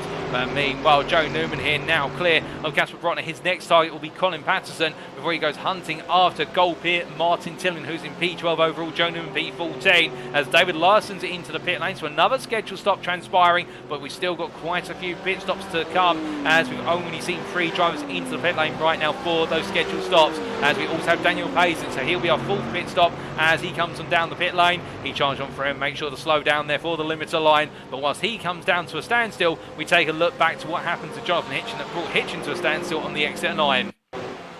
Well, this was only 2 laps ago, and as he came down here through 8 into 9, does the car lose at the rear as he, well, in fact, he slides his way through turn number 9. You could see there, the car lifted up, and it was a whack to the wall, and the rear of the car just starting to come loose under braking into 9, and there, where he tried to get the power down, the rear did not want to settle, and instead it went all the way around, and that's what led to Jonathan Hitchin losing P2 and dropping down to P4, and also those whacks to the car will not be helpful, as we see Daniel Pace there up on the jacks. But meanwhile, we go from a driver who's up on the jacks to right now, a driver will be thinking about, does he need to come in and be up on the jacks soon, given the pressure he's under, and that is Nathan Foster, who has found his way past Joshua Pratt, and indeed the same for Damian Lobbett. As we said earlier, Joshua Pratt focusing on one thing, and that is winning in the gold class here, as they all make the way on in, and it is pit stop season now. Meanwhile, Daniel Thomas has stayed out and has just set the fastest lap of the race at 28.032. Jonathan Hitchin doing the same, Nathan Foster staying out as well, but it is now officially pit stop season, with the majority of our drivers starting to peel on in, and now it becomes the big question, of course, of who has fuel save and who has not. As meanwhile, you can see here Sam Congreve trying to come into the pits there, but having to go up the pace of Casper Brotner in front, I think might have just been taking it a little bit more cautiously with the traffic jam in front of him. So they've all got to be wary as they concertina under pit lane entry here, and as they make their way to respective pit boxes. Well, we look from where's the entry of the pits to the exit of the pits, and it's Austin William Campbell, who was race leader when he came on in. He comes back out on a clear circuit in P4.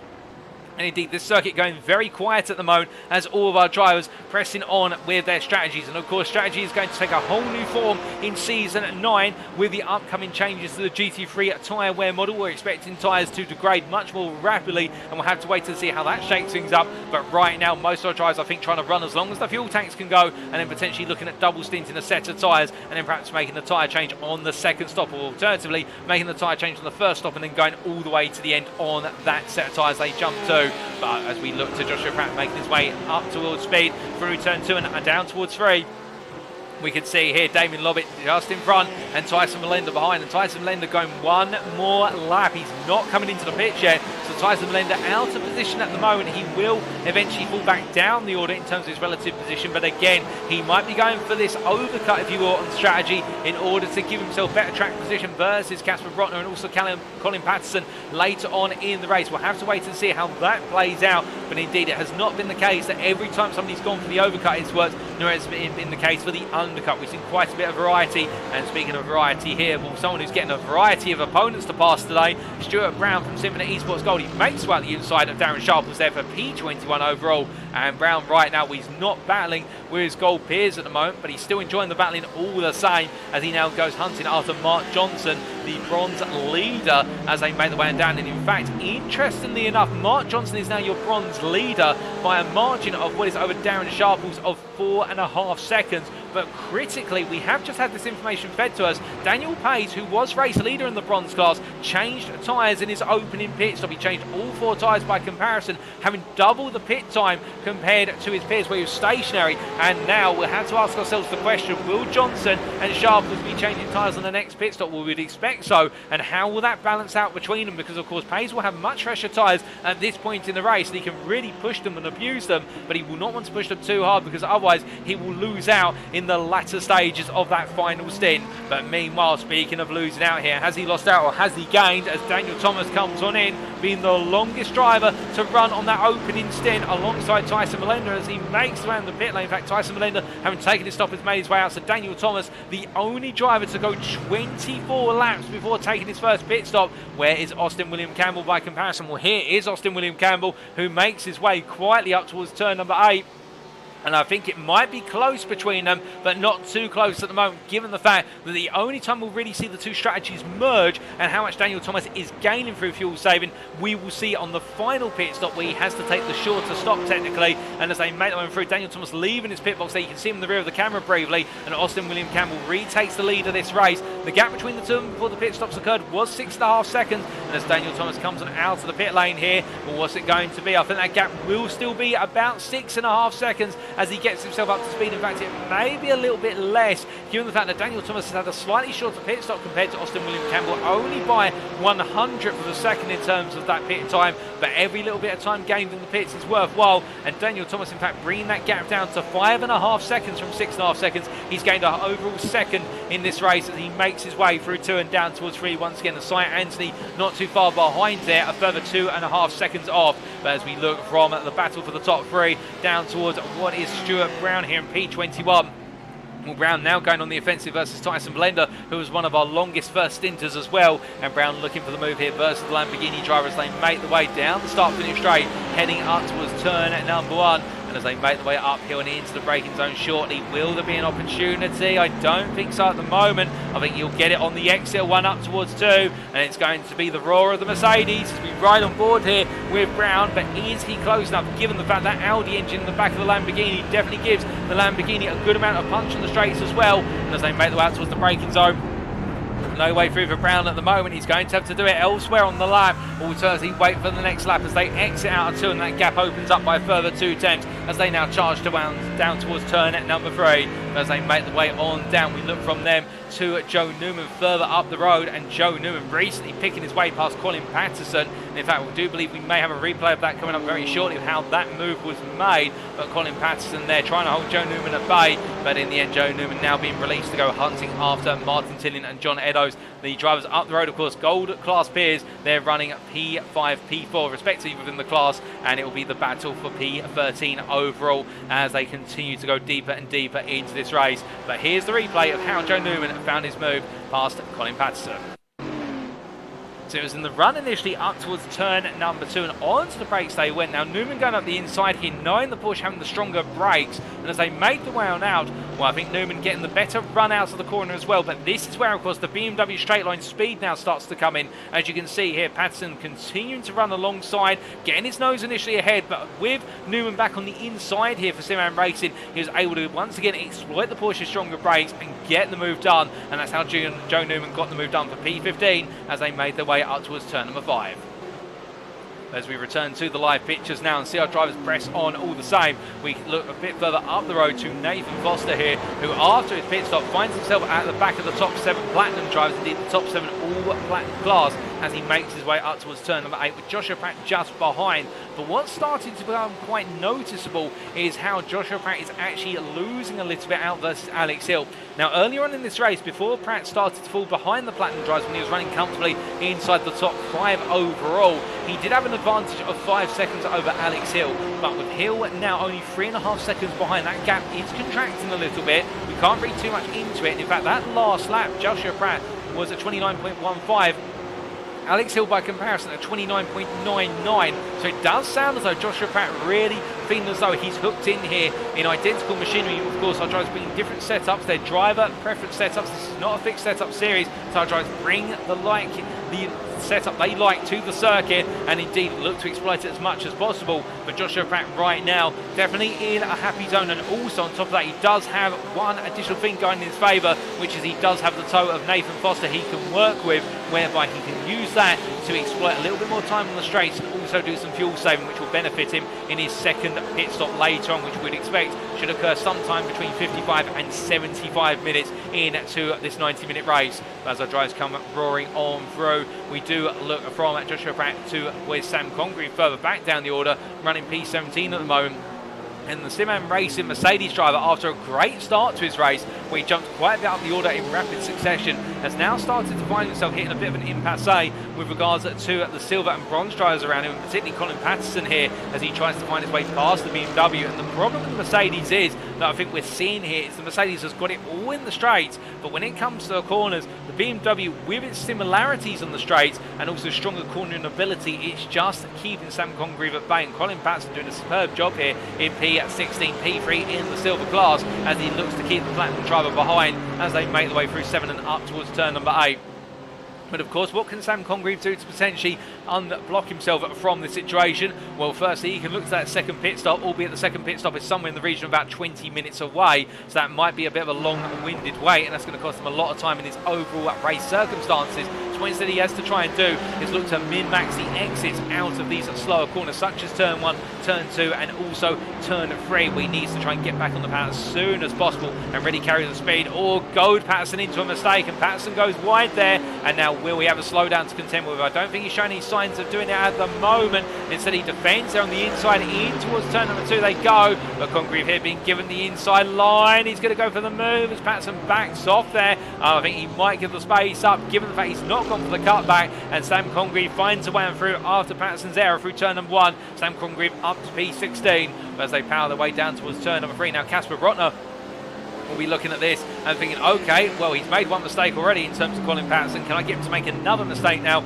as they make their way down towards turn number 3? Well, Brotner's got to get a little bit closer to put that initial pressure on, with the gap being 8/10 so it currently stands. But Casper Brotner definitely hunting after P3 in the silver class here today as they make their way in towards turn number 5. But right now, the battles are mostly starting to calm down in this race, given the fact we are in the second stint, and this is where we normally see all of our drivers put a lot more investment into how the strategy plays on out, as we unfortunately do have to announce that we have had a second retirement today, and that is Stuart Brown, our gold class driver, who we saw plenty of battling from earlier on. He has unfortunately had to retire. I believe they have had difficulties with the engine on the Mercedes, and they've had to bring it in and retire the car, which is unfortunate, as we saw plenty of battling from Brown. It would have been a great way to send off his season, but not the way he's wanted it to end.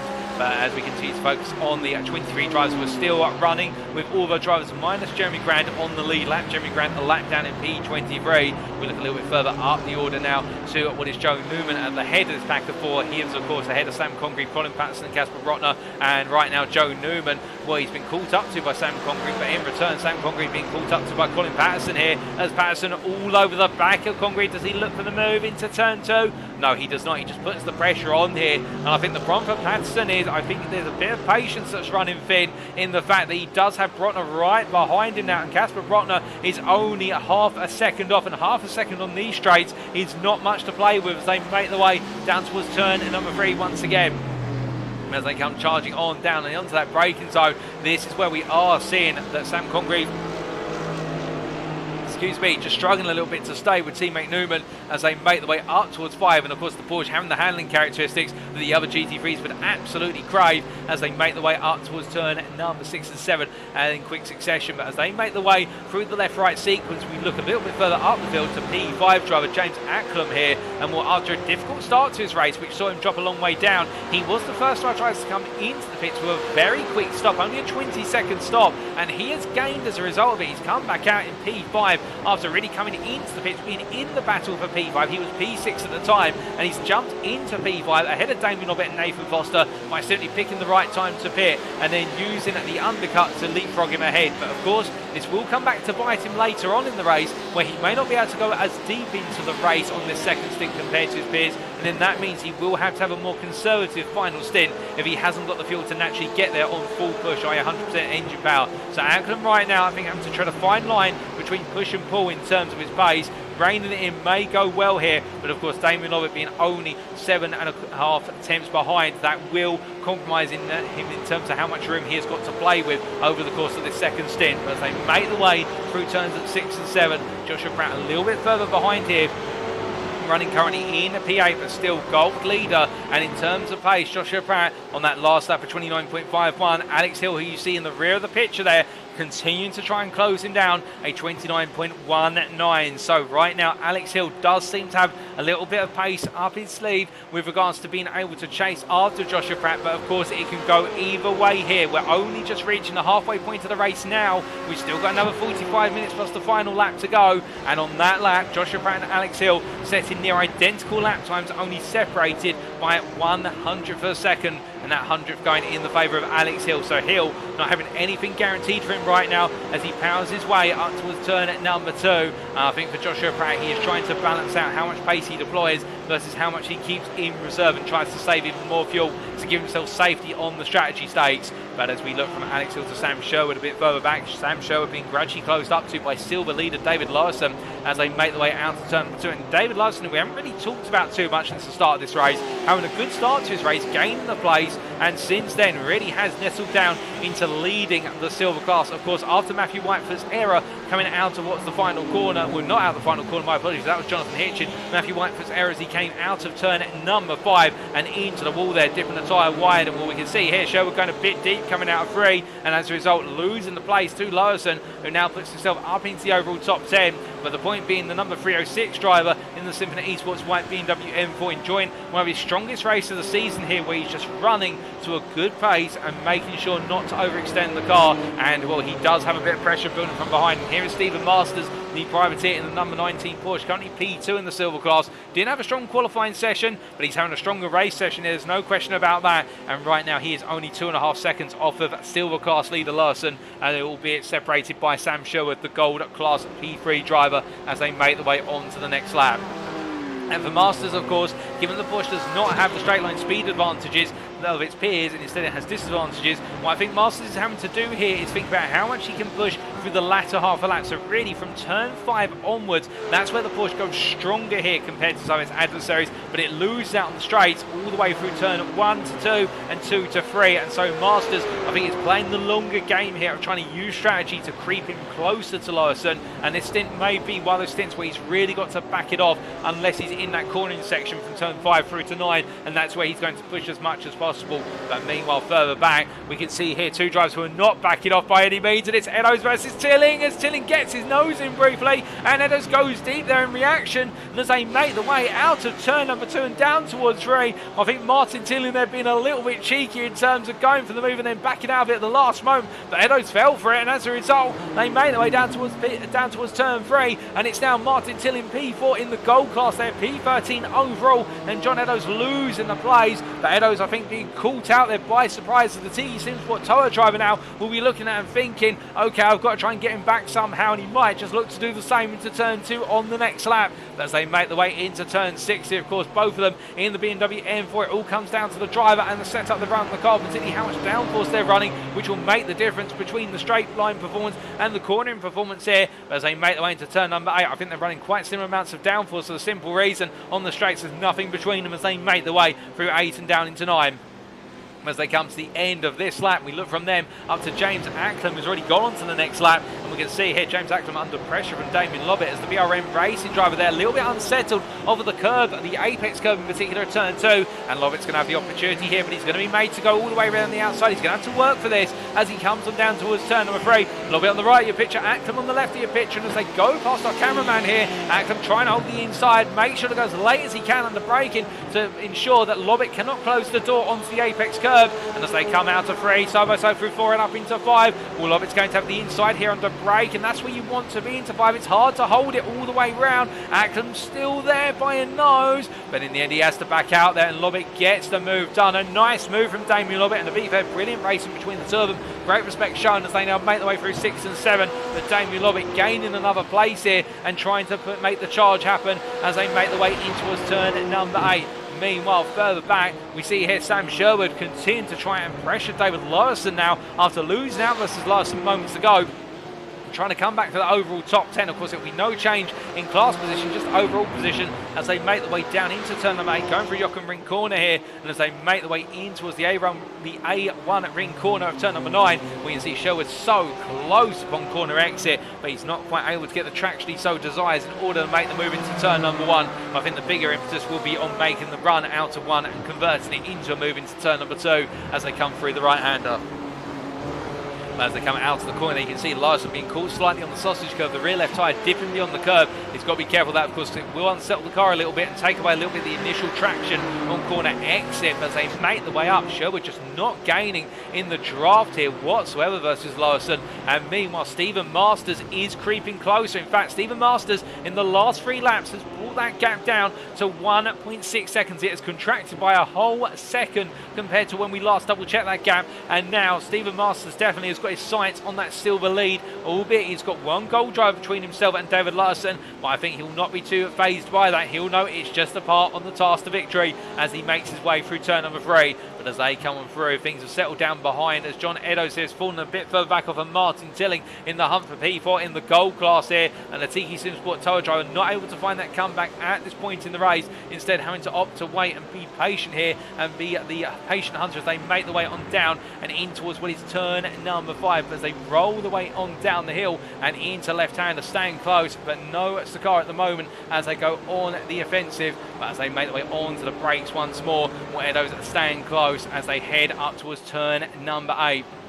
As they make their way into the braking zone here, well, with the patience coming in from our drivers now, of course, when they fall further back, do they push harder or do they wait? Well, we're getting closer and closer now to the second pit stop window, and that is definitely going to dictate the pace of things a little bit more. Now, if you're someone like David Larson, you can't really think about the strategy too much at the moment, although you do need to, in the fact that you've got this pressure building from behind, and that pressure coming in the form of Sherwood. Sam Sherwood right on his back here as they make their way up the hill, and Sherwood close enough to potentially bump draft him into turn number 2, but in the end backing off and once again waiting. I think for David Larson, he'll be grateful every time that Sherwood opts not to make the move but instead stay behind him, for the simple reason that if he is going to have to battle into turn 2, he's going to lose a lot of time and end up under further pressure from Stephen Masters behind as they make the way around this circuit. And well, with already 35 laps almost turned for these guys, for the race leaders, they're coming to the end of lap number 35, and here is your race leader, Austin William Campbell.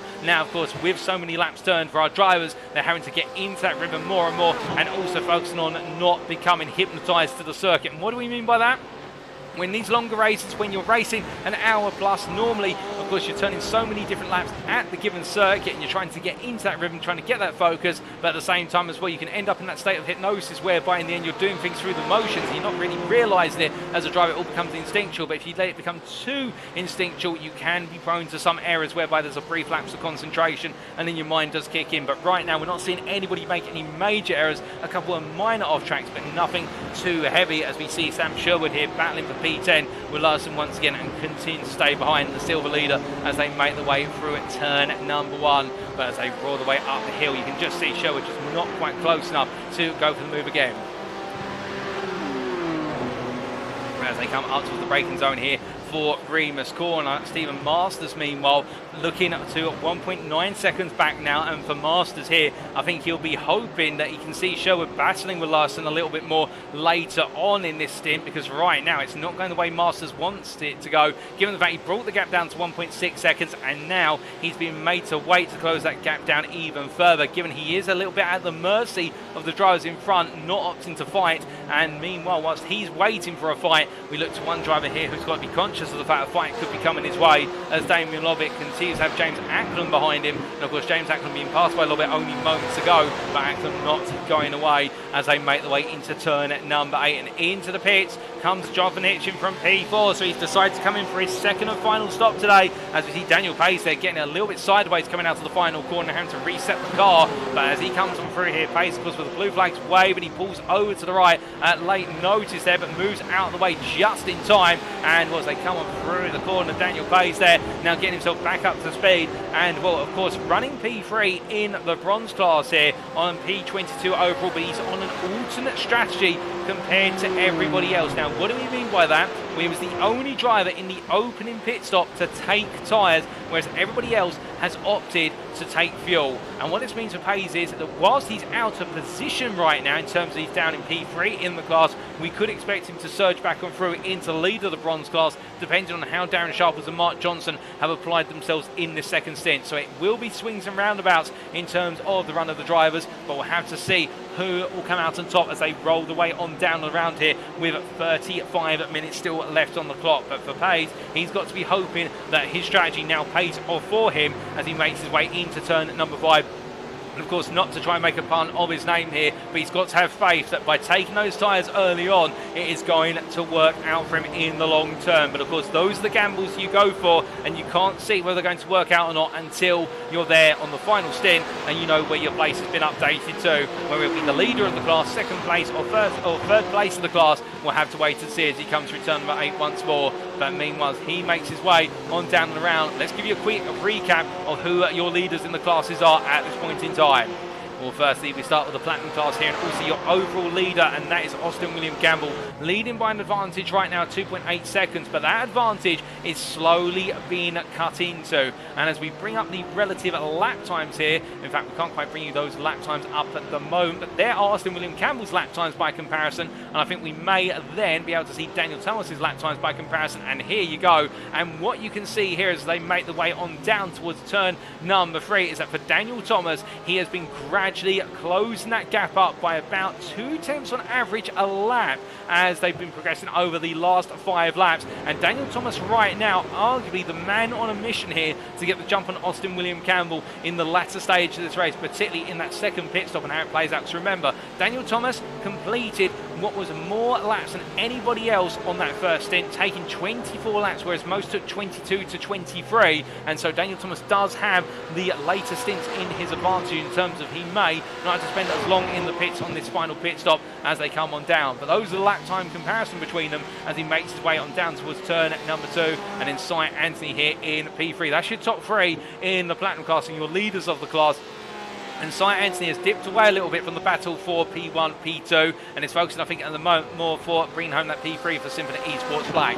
Meanwhile, in the gold class, and of course the big contention point with this being the final championship that needs to be wrapped up today, Joshua Pratt, the privateer, currently leading the gold class by an advantage of what is 7 seconds over Alex Hill, who has fallen back behind when he's shot from Hitchin. In fact, Hitchin has come out the pit lane behind Alex Hill, and Alex Hill over the last couple of laps has been losing a couple of attempts a lap to Joshua Pratt, with Pratt having the advantage of a bit of a toe off of the back of Nathan Foster in front of him. But here's your gold leader, and if things finish as they are, with Joshua Pratt taking the fastest lap in the class, as we just double check our timing sheets, and yep, that is correct. He does have that fastest lap in his name. Joshua Pratt, I believe, would be your gold champion if things were to finish right now.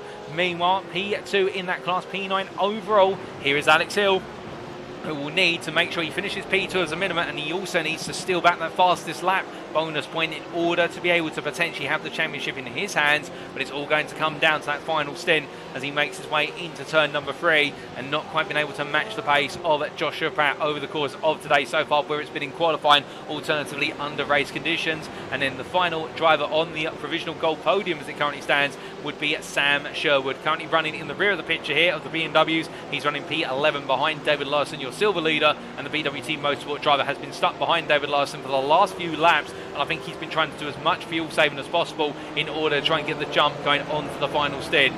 But then coming onto your silver class, well, here is David Larson, your silver leader, running P10 overall in the 306 Symphony Esports white BMW M4, and he's had a very strong performance today, getting the jump early into lead after Matthew Whitefoot's early retirement, and since then he's shown no signs of holding back, but he does have the growing pressure behind him of Stephen Masters. And there is our reigning silver champion from this series, of course, taking the championship with 2 to 3 rounds to spare come at rounds 9 and 10.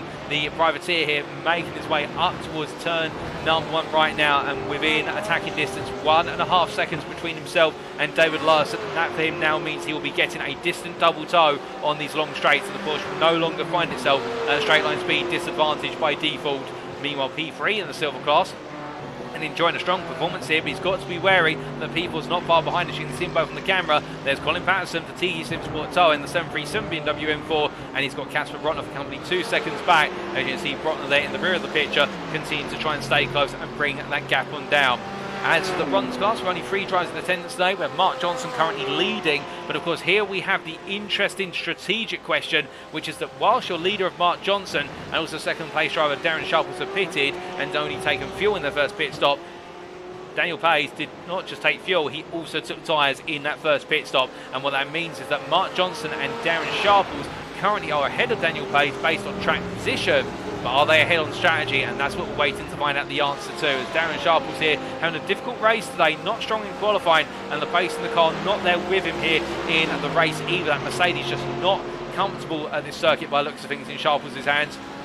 And then Daniel Page, by comparison, lifting off here as he has the leaders coming on through, and this may just undermine Daniel Page's strategy in the fact he's had to give way to a significant number of drivers under blue flag conditions, as meanwhile giving way to positions there. That's Nathan Foster, as we have to cut across our recap of our classes are playing out, and Nathan Foster in particular having a difficult moment at turn number 1 as we take a look back at exactly what happened.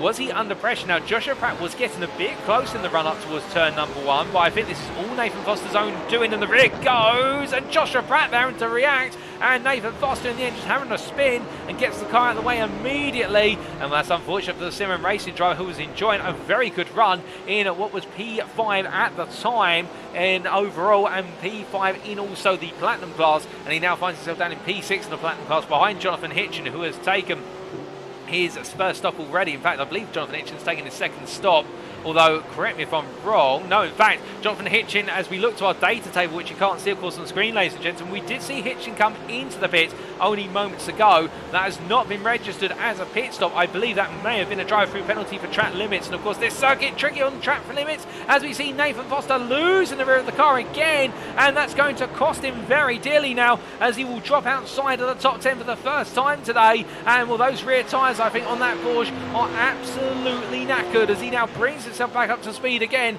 But surely there's got to be a pit stop coming for the simracing driver, as we hear that David Larson and Stephen Masters are both into the pits. Nathan Foster comes through turn number 8 and he presses on another lap. Well, right now he's going to have to bring it back under control, because otherwise it's not going to be good reading for the simracing driver as he makes his way down the start-finish straight. But as he charges his way on down, David Larson here coming into his pit box with Stephen Masters just behind. It's going to be the battle of the stops, and who will come out ahead as we wait for both drivers. In fact, we'll keep our eyes on that, because of course there's other action happening elsewhere, including Nathan Foster trying to break away from Martin Tilling, who's getting a bit closer, and Tilling getting a really good run out of turn number 1 by comparison as they make the way up the hill and into the braking zone they go. And well, what about David Larson versus Masters? Well, Larson's going to come back out ahead there of of Masters. They make the way out of the pit lane and up towards turn number 1 as they come on through the right hander here. The Simulator Esports white driver, he will now know he's got a lot of pressure behind, and what is the gap as they get themselves up to speed? It's just shy of 1.6 seconds, and Stephen Masters will not be close enough to immediately start feeling the advantage of the slipstream. But for Stephen Masters, he has got to effectively now push hard as early as he can to get back in the tow, because otherwise David Larson may be able to creep off into the distance here little by little. So that's going to be one to watch, as meanwhile we look back to Nathan Foster only moments ago under pressure from Martin Tilling, and as they bring their way on down and around through turn 7 and up towards 8, the simracing driver here holding on for now, as meanwhile there's even more drama, and Austin William Campbell, I believe, just made an error into turn number 2. Well, he's definitely made some sort of error, because Daniel Thomas has taken the lead of this race with the second pit stops all beckoning. And what happened to Austin William Campbell? This was only moments ago. He was looking to go up the inside of Tyson Blender, but then backing off initially, thinking about it. In fact, he did go for it and connecting there with Tyson Blender. I think Tyson Blender had nowhere else to go. I think Austin William Campbell just coming across there, perhaps assuming a little bit too early that Tyson Blender had backed off under braking, and therefore he could just simply bring himself back onto the racing line. But in the end, one small mistake has cost him dearly in terms of the battle for the lead, with Daniel Thomas now a whole second ahead as they make the way in towards turn number 8 here with 26 minutes still on the clock. Daniel Thomas now caught behind Tyson Blender. There's no real way through at the moment. Of course, Blender will be getting the blue flags, but he can't just make the car disappear as they make the way into the start-finish straight. But look at Austin William Campbell here. He's already brought that gap down from a second to half a second. It's closed up by 5 tenths in the run of 4 corners. And as they make the way into turn number 1, Daniel Thomas gets past Blender, who, of course, now will be in the way of what is there, Austin William Campbell. Of course, Valenda not opted to try and get in the way. It's just the way it plays on out, and that is what happens when you have traffic that's a lap down. You have to pick your time to pass it, and as they make the way up the hill, Austin William Campbell will now find his way through, and this time he cuts across and does not connect with Valenda into turn number 2 as they make the way out to the corner and down towards turn number 3. But as they power on through, we do have Daniel Pace into the pit lane for his second stop. What about Darren Sharples and also Mark Johnson? They've yet to take their second stops, as we're to understand it, so we've still got a lot of pit stops on the board. As meanwhile, talking of fastest lap, Sam Sherwood has just set his personal best of a 28.876, and well, is that enough to dethrone Joshua Pratt's fastest lap? No, it's not. His lap is at 28.49, so Pratt's still the fastest lap holder in the gold class. It is still going the way of Joshua Pratt as it currently stands as they make the way on around, but Sam Sherwood definitely now starting to up the tempo. And speaking of up the tempo, we talked about Joe Newman earlier being a long way back and trying to hunt down his gold contemporaries, and here he's found one in the form of John Eddowes. He continues to hunt down P4 in the class. Martin Tilling's already taken his second stop, so Tilling is behind these two by a considerable margin, but out of position, of course, because of the pit stops that are unfolding. But can Joe Newman make another place here? He looks up the inside versus Eddowes in the run to 3, but he's not close enough there to force the move. But Eddowes, I think, going a little bit deep there. He didn't need to, and as they power out of the corner, well, Eddowes is going to have to defend on the inside run to 5. Newman's going to look around the outside here. He'll try and use the Porsche's better rotation through the corner, but I can imagine those tyres right now on the Porsche are well beyond their best before date as they make the way down towards turn number 6, or best before mileage we should really say. And as they make the way through 6 and 7, you see Eddowes there literally sliding coming out of 6 and trying to hold on. Both drivers here running out of grip and tyre life as they make the way towards turn number 8, but no change as who will peel into the pits. Will they both come in? Well, Eddowes makes his way in and Newman loses the rear of the car. Now, was that in reaction to Eddowes braking, or was he trying to brake himself? Well, either way, the Simracing driver there, as we see everyone's trying to come in, he gets out of the way, and that was a near miss for Patterson. And Joe Newman, I think, trying to brake the car there in order to come into the pits, but braking it whilst rotating. And of course, that Porsche, when the fuel comes out and the tyre wear is built up, it becomes a very unstable platform, and we're seeing exactly why there as he comes into the pits, but he's lost a huge amount of ground. Now, where is Martin Tilling as he makes his way down through turn number 9? I think for Martin Tilling, this is going to be a run back up to P4. As he comes on past Newman, he comes on past Eddowes, who's making his way out of his pit box, and Martin Tilling jumps back up into what is P4 in the gold class here as he makes his way on through. Meanwhile, Damian Lobbett has had to jump to the pits from what we understand, and something has happened to Damian Lobbett, and it's not a happy day at the office anymore for the Platinum driver. We'll find out very shortly, but that has promoted everybody practically outside of the top 5 up positions. And that includes Joshua Pratt, who's now moved up into P2 overall, but he's into the pit lane to take his second pit stop, as Alex Hill, meanwhile, has taken his second stop. And here is Alex Hill. He makes his way around, still P2 in the gold class, but he's a long way away from home in terms of trying to bring home that win, given the fact that Pratt's in the pit lane right now. And I wouldn't be surprised if we're seeing some drivers potentially trying to triple stint the tyres, given the fact that we have seen so many drivers gain through the pit stops compared to others, as Hill here makes his way on around. But Joshua Pratt, meanwhile, we looked him in the pit lane here, and well, Pratt just parked up. I think he's going to try and take the tyres all the way to the end. He makes his way on out. He'll be comfortably ahead of Alex Hill, who makes his way through turn 8 and 9 right now. So Joshua Pratt does not have Alex Hill in sight at all. But of course, now those tyres are going to be very limited in terms of what they offer, and it's one mistake in perhaps the trickiest car to master here in the GT3 class, which is the Porsche 911, which could be all the difference between who out of Hill or Pratt will be your champion in the gold class come the end of tonight. But Joshua Pratt is up the road by 11 seconds as they re-emerge and make the way out towards turn number 2. And right now for Alex Hill, it's all about just having faith that something will come, as meanwhile we see here Stephen Masters has found his way past David Larson. And we'll take a look back shortly at how that move was made as we see them make the way out towards turn number 2. And in fact, we do have the replay coming now. So this was the run on the previous lap up towards turn number 2, and Stephen Masters gaining on Larson since their pit exit from their second pit stop. On the inside there, Larson opening the door up, looking for the cutback, but Stephen Masters just finding so much traction coming out of turn number 2, and as they made their way down towards turn number 3, I think Larson got close here, but could he find a way back on through? I don't think so, as Masters there just simply kept his racing line and had the faith in the car was going to outrun and outbrake his rival into turn number 3. As we return to the live pictures which is a nice move from Stephen Masters, and now with the lead of the silver class in his hands here, of course he already has the championship crown. Is he going to bring home another win tonight? Well, David Larson will try and keep him honest for as long as possible. I think Stephen Masters is gradually starting to break away, but meanwhile, speaking of things breaking away, the race has broken away for Damian Lobbett only moments ago, and what happened to our platinum driver? Well, this was, well, in fact, Damian Lobbett going slowly, coming out of turn 5 into 6. And I think there might be a puncher of some description on the car, because that was the jump to pits and the car was wobbling. I think there was a rear puncher for Damian Lobbett, and similar esports white driver having a sad end to his season. And also we have the retirement, and this is one that's a surprise and not a welcome one to be sure. We have 2 more retirements to talk about. Jonathan Hitchin has retired, and also Sam Congreve. So we have had 3 more retirements in this race, all in the platinum class. And well, our platinum champion and overall champion retiring and bowing out today, and Sam Congreve on his return after a bit of absence, returning. He's been battling hard, but in the pit lane it's all gone wrong, and they're retiring that car as well. So now we only have 20 drivers remaining out of our starting 25, and we have lost Damian Lobbett, Jonathan Hitchin, Sam Congreve, what was also Stuart Brown and Matthew Whitefoot, as our drivers, our 20 remaining drivers, continue to charge on with only 19 minutes plus the final lap to go.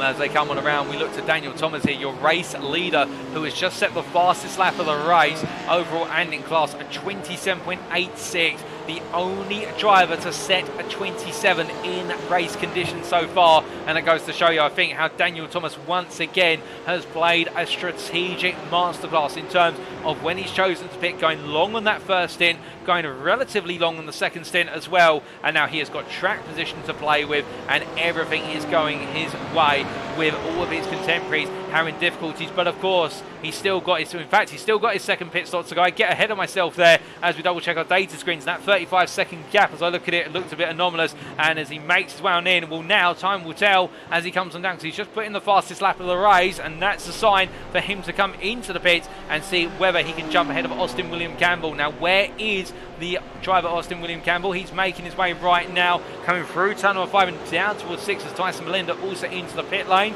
as we see Austin William Campbell making his way through 6 into 7.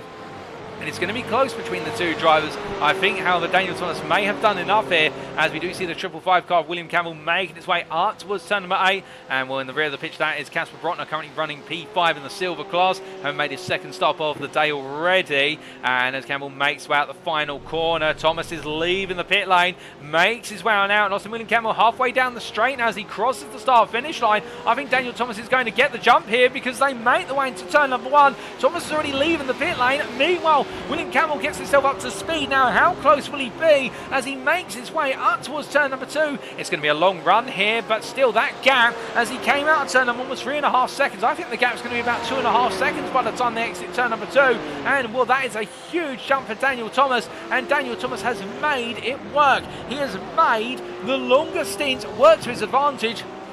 And particularly that first stint has enabled him to gain so much ground, and the second stint that's followed up has meant he's gone so deep into the race that now his final stint, he has a light car on, and also on set of tyres, which whilst he has been using them much like everyone else, he's not been abusing them as aggressively perhaps, and only really taking life out of them when he's needed to put in those qualifying style laps towards the end of each stint. And Daniel Thomas, your leader now, with only a limited amount of time to go, and can he bring it on home here to perform another strategic win?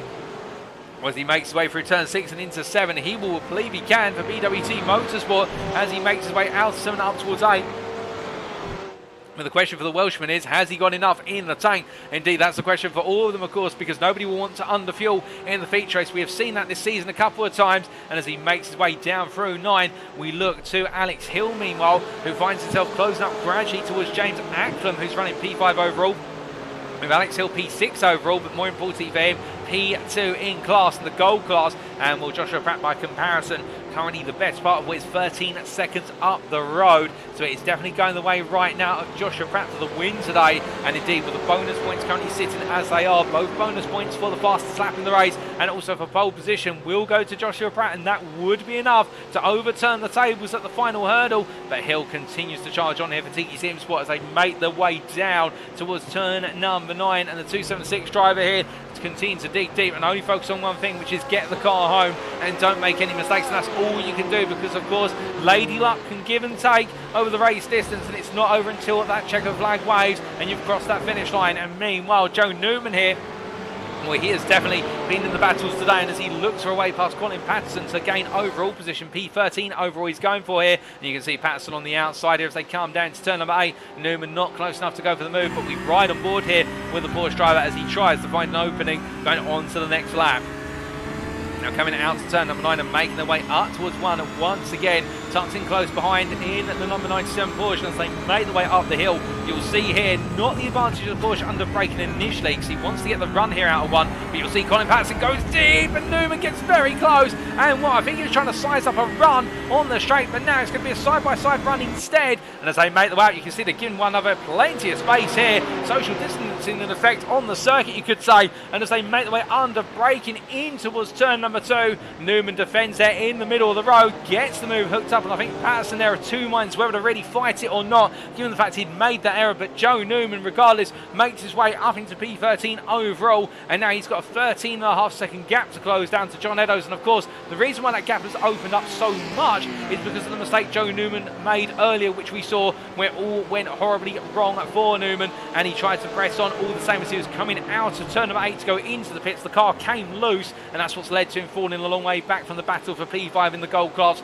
with John Eddowes, the driver, in that P5 position. But meanwhile, Martin Tilling in P4 in the gold class has found his way past David Larson and has moved up into the top 10 overall for the first time today under track and race conditions. He makes his way up towards turn number 1, and will Martin Tilling definitely enjoying a race which has been an uphill battle all the way through. And we take a look back at how he made the move for P10. We was in the run out to turn 5 and into 6, and you see Larson there just not carrying the speed off corner, and in fact staying on the line, expecting Tilling to make the move on the inside there. And David Larson will just a brief tiny little error, and ever since Larson has been passed by Stephen Masters, I think that may have just taken the wind out of Larson's sails slightly, given the fact that Masters now the best part of what is not 1.4 seconds, my apologies, what is 6 seconds up the road. As we look to Stephen Masters here, he is your silver leader, P8 overall currently, as he chases after Daniel Pace, who is a lap down, and Pace of course will have the blue flags waving. But a big update in the bronze class meanwhile, with all the strategy playing out. And you wouldn't believe this, ladies and gentlemen, until we show you on the screen. Darren Sharples is your bronze leader. And in terms of unpicking what exactly happened to enable him to get into lead, Darren Sharples, well, we were wondering why he was going quite slowly on his stints. He's been doing a lot of fuel saving as Darren Sharples, and in fact his pit stops have been very short. Add on to that as well, Mark Johnson on his second stop opted to take tyres. Meanwhile, Sharples, by comparison, has just put fuel in the car, and he is triple stinting the tyres here. So Sharples, as a result, deciding to take the risk, but can he make it work here with an advantage over Mark Johnson of 6.5 seconds? But Johnson is closing down that gap by 1.5 seconds a lap on average currently, and you would imagine that Johnson will be there by the time we get to about 5 minutes remaining, given the current rate of closure. But Sharples has gone all in here on the strategy, and can he make it work to his advantage? Well, the big question will be, when do the lead lap cars come up behind him and potentially cause him to have to back off the pace? Because here is Mark Johnson chasing after him, and Johnson right now finds himself behind the run of P4 through to P7 overall in the lead lap, as right now Mark Johnson has to focus on one thing, and that is just digging into this strategy and knowing that Sharples will be brought his way naturally, given the way they've set up their races, but also given the fact that the lead lap drivers will need to pick their way past Sharples in the near future, and Sharples will be expected to oblige with the blue flags. But Mark Johnson now, well, of course, will not want to put a single foot wrong as he makes his way through turns 6 and 7. And of course, on those fresher tyres, he'll be feeling very happy with the balance of the car, as he will have the maximum possible grip available to him. But as he heads in towards turn number 8, we look up to Stephen Masters here, who finds himself falling a little bit off the back of Sam Sherwood, in fact under pressure from Nathan Foster, as they make the way down through turn number 8 into 9, and Foster only 4 tenths off as they make the way through turn number 9 and up towards the start finish line they go. 11 minutes still to unfold here plus the final lap at the Red Bull Ring. And as they come across that timeline, well, most of the major battles seem to have now been resolved. The big one that's yet to be resolved is the battle for the win in the bronze class. As we're to understand it, we believe that will come with time. But as our drivers make their way onwards and deeper into this race and towards the very finish, we can see here how Masters right now, I think, just focusing on bringing home that silver win and also trying to hold the gap to Foster all the way to line. So of course he'll want to bring home another overall top 10, and the higher he can place, all the better in those final overall standings. But as we can see there, Jay Winks in the YouTube chat saying my fuel calculator messed up and I didn't have enough for the lap. So yes, that happened, and I believe that is Damian Lobbett there explaining what exactly happened. So it was not a puncture as we initially thought. It was that he didn't have enough fuel to get to the end of his lap and therefore had to park it on circuit and jump a lap back. And that's very unfortunate. And well, Damian, at the same time, it's been a pleasure to see how you've raced in this season. Indeed, see you take those fights for the podiums in the platinum class, and we look forward to you returning in season 9 if you do decide to do so. But fantastic racing from yourself all the way through the season. But meanwhile, as we look from Stephen Masters, one of our leaders in classes, to our leader in the gold class here, Joshua Pratt, we can see that right now Pratt under pressure a little bit from Cy Anthony, who continues to stay close behind him but not close enough to really make a move here. And I wonder if Pratt, if he sees that Cy Anthony gets close enough, will simply stay off the throttle and let Cy Anthony go, because of course for Joshua Pratt at this point, he would love to get an overall podium. There's no question about that given the rate of attrition we've seen here today, but also he's got to keep in mind there is something much bigger at stake, and that is the Gold Championship crown. Because in terms of that fastest lap in the Gold class, well, we just take a look through our time screen once again, and that fastest lap does still sit with Joshua Pratt by 3 attempts, and the next fastest driver is Joe Newman in terms of that fastest lap in the class, with Joshua Pratt's 28.42 still standing versus Newman on the 28.79. So right now, the number 88 car, Joshua Pratt, would be crowned gold champion if things finish as they are, with the bonus points going the way they are, as we continue to see here Cy Anthony staying close but not putting overly pressure on his rivals. They make the way up towards turn number 8, but as they come on through right now, things are going a little bit quiet with regards to the battles up towards the front of the field. But meanwhile, we look back to our bronze leader here, Darren Sharples, and the Briton right now in the Lucky 7 Mercedes, the 777 car, and I think they're trying to hope his luck holds out for as long as possible. Mark Johnson is closing, and Mark Johnson is closing at a rate of 1 second a lap over the last couple of laps as they make the way through what is turn number 9. And as they come out of the corner, can we bring those lap times up on screen for you?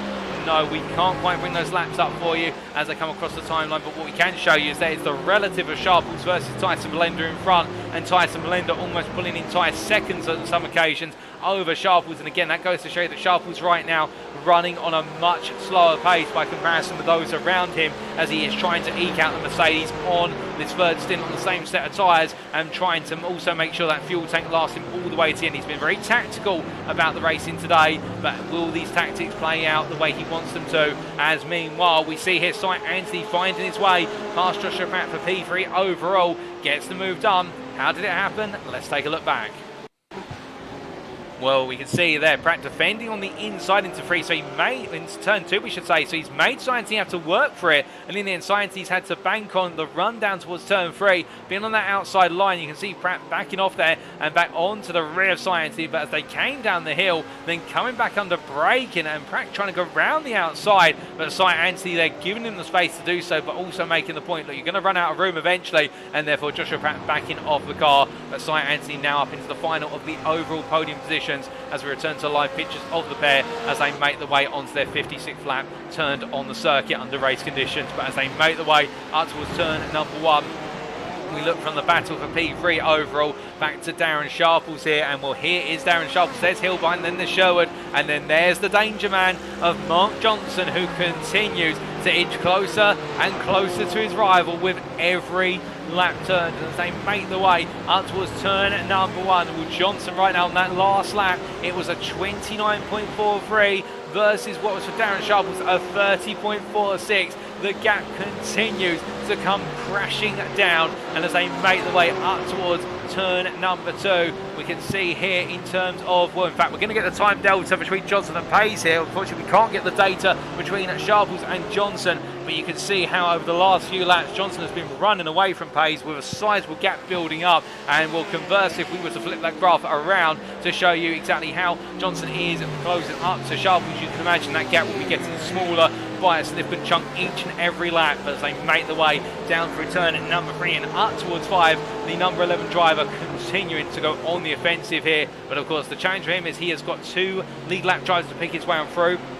And will he be able to find a way through with them so that way he can be in attacking distance with Sharples and give himself a couple of laps to do the move?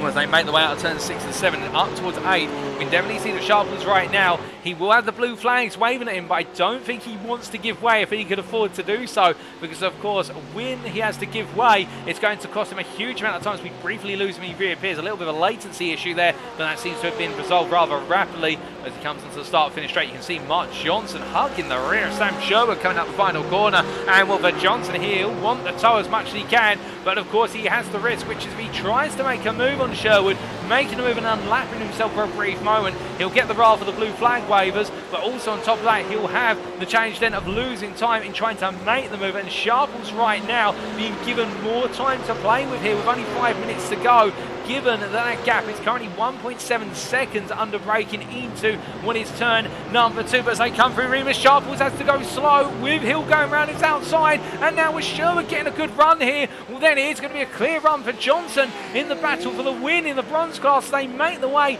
down towards turn number 3. As they come onto the brakes here, Sharples is compromised under braking as Sherwood goes around the outside on the racing line, and now it's going to be Sharples versus Johnson all the way as we ride on board here with Mark Johnson, who looks to move immediately. He's looking to the inside here into turn number 5, trying to see if he can use the grip early. He doesn't do it. Look at Sharples struggling for rotation. The car just does not have the grip anymore as they come down to 6. Well, Johnson doesn't go for it here, but again Sharples goes deep, and Johnson's going to have the run as they come out the corner. It's going to be side by side in the run up towards turn number 8.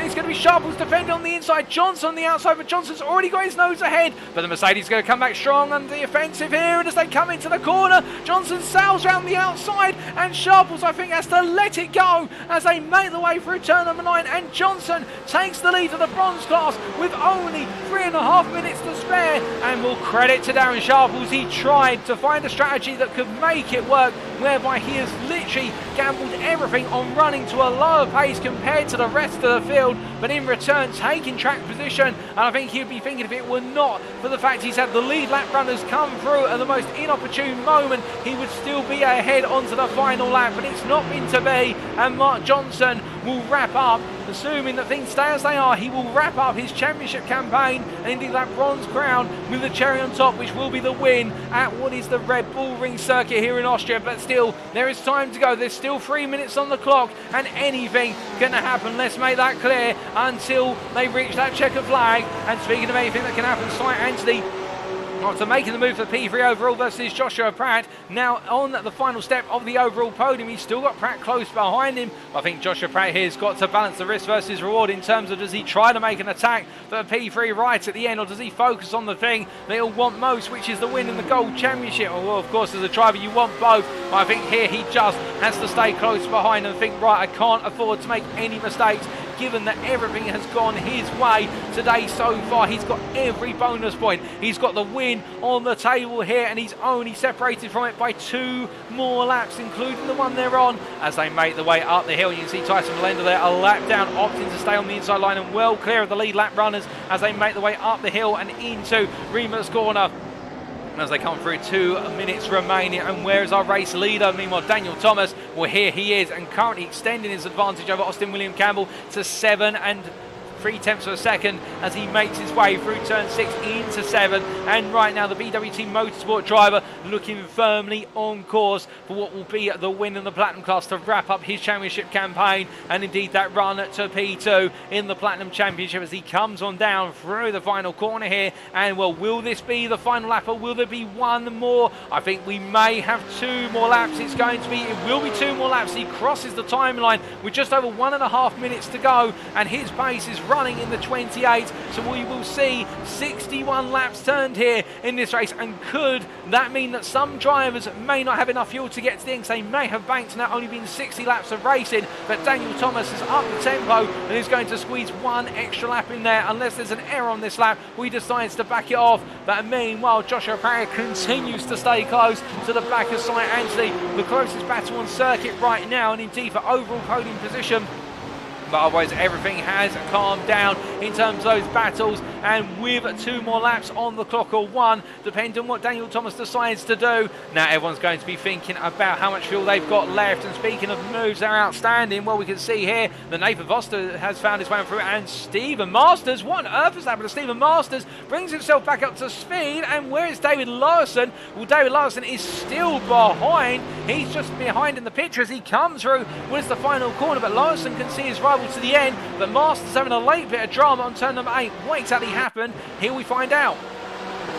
Chasing after Samuel Sherwood in the run into turn number 8, coming in very hot into the corner and losing the rear of the car under braking. Plus I think there might have been, although the camera angle was not ideal, perhaps a potential tiny tap, although I don't think so in reality. And Stephen Masters there just coming in a bit too hot into turn number 8 and losing the car, but he has not lost class position, most critically for him versus Larson as we return to live pictures. But meanwhile, well, Daniel Thomas has gone into 1 more lap. He is going to squeeze in a 61st lap, so we have still got time to go in this race. And now here comes the question of who has got that fuel to go to the very end here, as we are going to have pretty much the maximum possible racing time here today, as Daniel Thomas goes up the inside there, Colin Patterson, who stays well clear as the race leader makes his way on the final lap.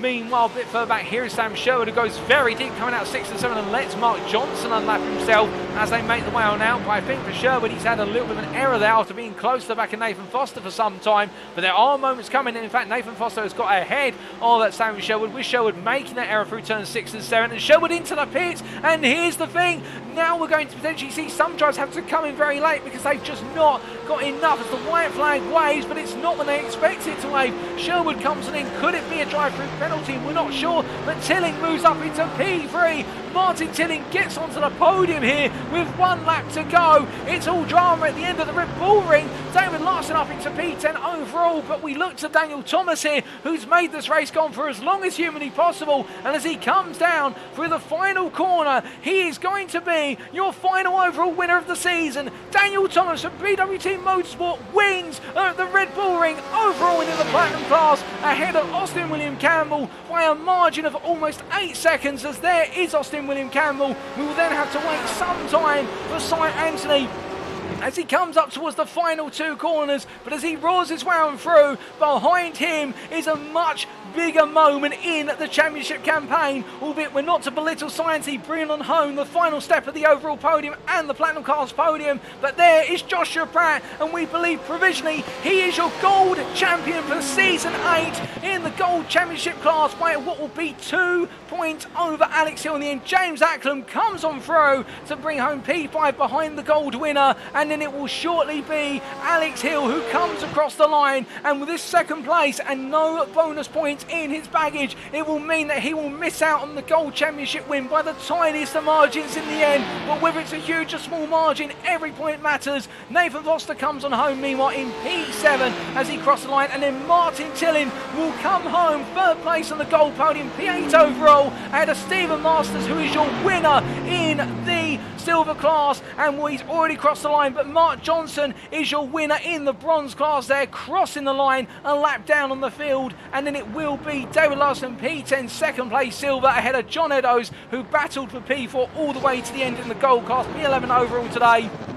And it'll be Joe Newman who comes on home, P12 overall, ahead of Sam Sherwood. But what a fantastic race from start to finish, ladies and gentlemen. And with all of our drivers now having finished the race, let's bring you those race results subject to any stewards' inquiries. Well, this is how they all finished on track in the end in round 12 of the UKSimRacing GT3 League Season 8 at the Red Bull Ring today, hosted on iRacing, and Daniel Thomas bringing home that superb overall win through strategy by 7.7 seconds over Austin William Campbell. Cy Anstey completing the overall podium ahead of gold winner Joshua Pratt, and it was James Acklam who rounded off the top 5. Alex Hill P6 ahead of Nathan Foster P7, and Martin Tillin bringing it home P8 overall in the end. He'll be very pleased with that one, given the pace he showed in qualifying and how his race started. The UKSimRacing Pink driver having a strong end to his season, with Stephen Masters P9 staying in P9 despite the spin right towards the end, and David Larson completing the top 10. The two silvers there creeping into the top 10, with John Eddowes best the rest in P11. But as we now come on to the individual classes, starting with the Platinum class, you can see Daniel Thomas there, the winner, ahead of Austin William Campbell, and Cy Anstey rounding off the Platinum podium. And then James Acklam P4 in a difficult day for James Acklam. We're at one point contesting for the Platinum podium and the overall podium, but it wasn't to be in the end. There were a couple of mistakes amounting to difficulties, but still P4 in class. He will take that given the way it's all played out, with Nathan Foster P5 and then Damian Lobbett P6 with that retirement 17 laps in the end, and Jonathan Hitchin and Sam Congreve P7, P8 both retiring 20 laps in the end. A difficult day in the Platinum class for the three drivers there. We then come on to the Gold class, and we can see here that it is confirmed that Joshua Pratt, your winner by 22 seconds in the end over Alex Hill. And well, Joshua Pratt, we provisionally say, is your gold champion, having taken the fastest lap in class with a 28.09. And we're just checking our timing sheets to make sure that we have not been misinformed. Indeed, that is the fastest lap plus pole position. So we believe that will be enough for Pratt with the win plus the bonus points to take the championship crown in the final round ahead of Alex Hill, who threw everything at it today. But P2 was the best he could get. And I think the writing was on the wall with regards to Pratt's pace from the practice session into qualifying. But Hill still dug deep and did everything he could. P2 for Tiki Simsport. Martin Tillin P3 there to complete the gold podium for UKSimRacing Pink, with Tiki Simsport towers John Eddowes P4, Joe Newman P5, Sam Sherwood P6, with that very last minute pit stop, I think, to take on fuel. And Stuart Brown there retiring 36 laps from the finish, battling early on, but an early retirement, seeing him finish P7 for Symphony Esports Gold. Then coming on to the Silver class, we can see here that Stephen Masters making it another win to wrap up the season, albeit not leading the race for so long behind David Larson, who, to be fair, you have to give credit to, the Symphony Esports white driver, taking the privateer all the way to the finish, but Masters finding his way on through and winning by 4.7 seconds, with Larson P2 and Colin Patterson bringing home a podium there in P3 for Tiki Simsport Tower, effectively a lap down on the lead lap finishers, with Casper Brotner P4 in one of his strongest performances of the season to wrap up his campaign. Tyson Melenda P5, Jeremy Graham P6, and Matthew Whitefoot with that retirement very early on the opening laps. P7 there, unfortunate, coming out of turn number 5 and into the wall.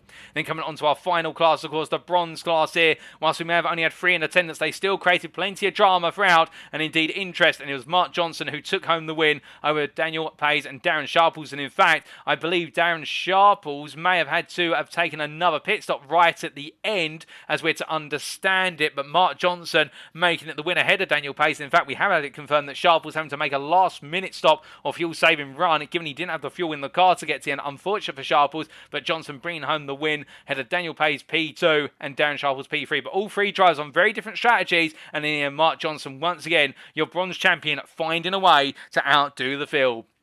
But with that, ladies and gentlemen, those are the race results, and now we get ready for our post-round interviews. We'll be back in approximately 10 minutes. Don't go anywhere, you won't want to miss them.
Alrighty then, ladies and gentlemen, without further ado, it is time for us to conduct our post-round interviews with our volunteer drivers here. And we have 2 drivers who have volunteered their time so far, and we may have a couple more who are joining us in due order. I think everybody requiring a bit of a cool down. We're going to be hearing from 2 of the major belligerents in the championship fight from start to finish of the season in the gold class, starting with Martin Tillin from UKSimRacing Pink, and then we'll come on to our runner-up in the championship, as I believe it has been confirmed, of Tiki Simsport's Alex Hill. But we start off with Martin Tillin, and as he joins me in the interview room, in fact, it doesn't seem as though we're able to quite pull him into the interview room, so we might have to get him to, might have to ask him to join us. Well, it has been a championship campaign which he has enjoyed, there's no doubt about that, but falling out of the championship in the last couple of rounds, but still giving it everything he could all the way to the finish. As we just try to get him into the room.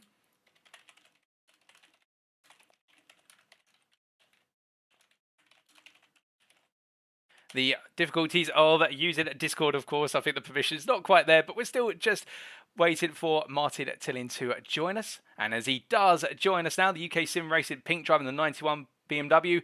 Martin, a great way to wrap up your season with what was a 3rd place finishing class. The P8 overall didn't look as though it was going that way at the start, but as time wore on and the retirement started to pick up and the mistakes started to creep in for drivers, everything started to go your way.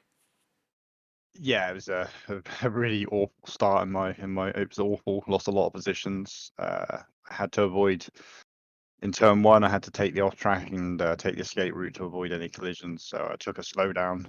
Surprisingly, it was like 1.6 seconds. So I let everybody pass, and it was just like, okay, head down, focus. You can still get back. 90 minutes to go. You know, don't kill it, don't die, and you can see what comes out of it.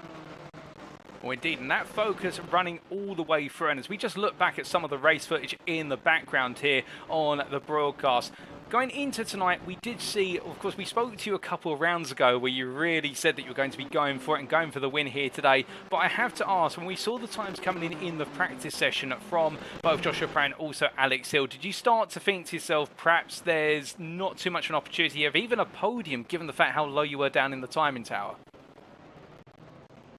Well, out of practice, I didn't actually do very many quali runs. I was still running my race practice. After qualifying, I didn't have a very good qualifying. I struggled to get a decent lap in. Managed to pitch in the I think it was a 28.8 or something silly like that. It was not the greatest I've done. It wasn't the worst either, and it's sort of been the story of the season. Your pace can be off when it comes to the actual moment of needing to put that extra lap in, and I just couldn't get it done, and I had to find my way back in the end. And well, speaking of ways of finding your way back, talk a little bit about the race start, because we saw quite a conservative start from yourself, but in the end dropping a couple of places, and you found yourself in a three-way battle between yourself, John Eddowes, and also Sam Sherwood for a time. Yeah, it was huge fun. They were both very quick. I'm not really sure if they had a bit more tyre deg than me, but later on in the race I managed to stick ahead of them and keep my pace going. My race pace wasn't that bad. I was keeping it within about a 10th. Well, it varied throughout the race, and the middle stint was definitely my best stint, where I had this battle. I believe it's like sort of mid-race, and my pace was good. It was consistent, and in the end, it all worked out. So, but it was huge fun with these battles. It was nice to have a clean race. Oh, indeed. And speaking of the battles, of course, battling with Stuart Brown as well in the Symphony Esports Gold Mercedes. A couple of little bumps and taps between the two of you there, but both the Mercedes and your own BMW seeming to stand strong. Just take us through what it's like there, because both of you really not wanting to give up into any of the corners when you were side by side.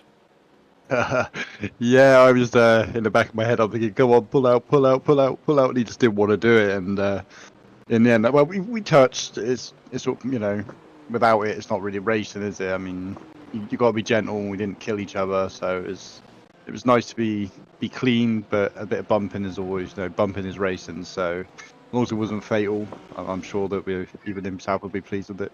Oh, indeed. And coming from the individual battles, which of course were a great highlight of today, onto your strategy, did you stick to the strategy you started on, or did you evolve your strategy, given the fact you'd spent quite a bit of time battling for P5 and P4 in the class, and at one point found yourself at the back of that battle, down in P6, and then had to recover your way back into it?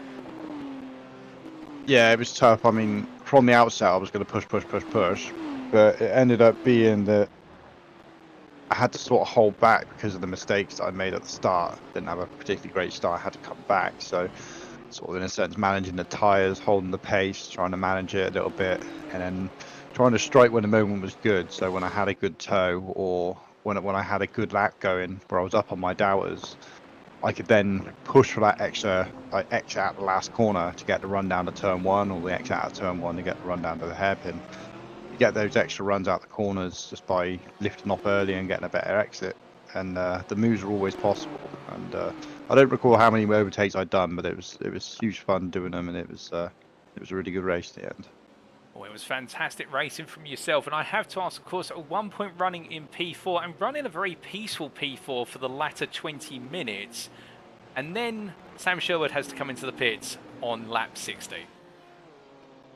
I did see him peel off. I was considering it myself when I looked at my fuel gauge, and I was worrying myself where I needed to go in, but I did a tiny bit of fuel saving in the first stint because of the mistakes I made. I just sort of hung back and didn't realise until the end that I actually coughed over the finish line, and my engine died as I rolled over. So it was fortunate I didn't even have to pit myself.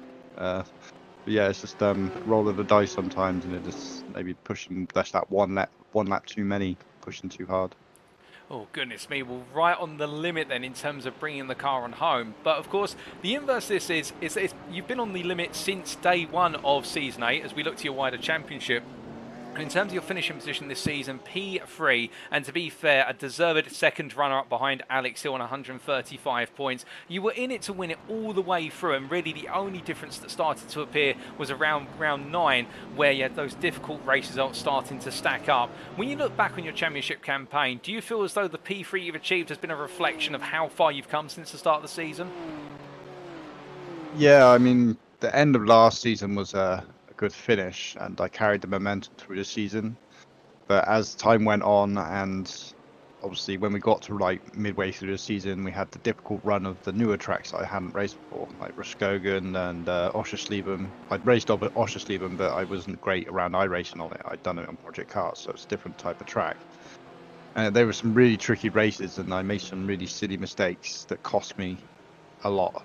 And I felt that my chances went up in smoke after round 9, sort of round 9-10, and I come to the realization after I messed it up that I had to win the last 2 out of 3 races to have any chance of winning it, which obviously regarding Joshua's alien pace recently is he's been on another level, and I just wasn't able to keep up with him. So he's done a fantastic job this season, and it was fun while it lasted, while I had the pace to keep up with him, but it was fruitful in the end. But I think it was overall a well-deserved 3rd place. I think I didn't have the pace to win it overall. Well, definitely a very well summarised description of your championship season from yourself. And also, just looking at the positives, if one moment's going to stick in your mind with regards to this season, is there one that stands out or a couple that stand out? Absolutely. Laguna Seca was one of my favourite races this season. It was epic. I was fast. I really enjoyed racing there. It was hard. There were incidents all around the track.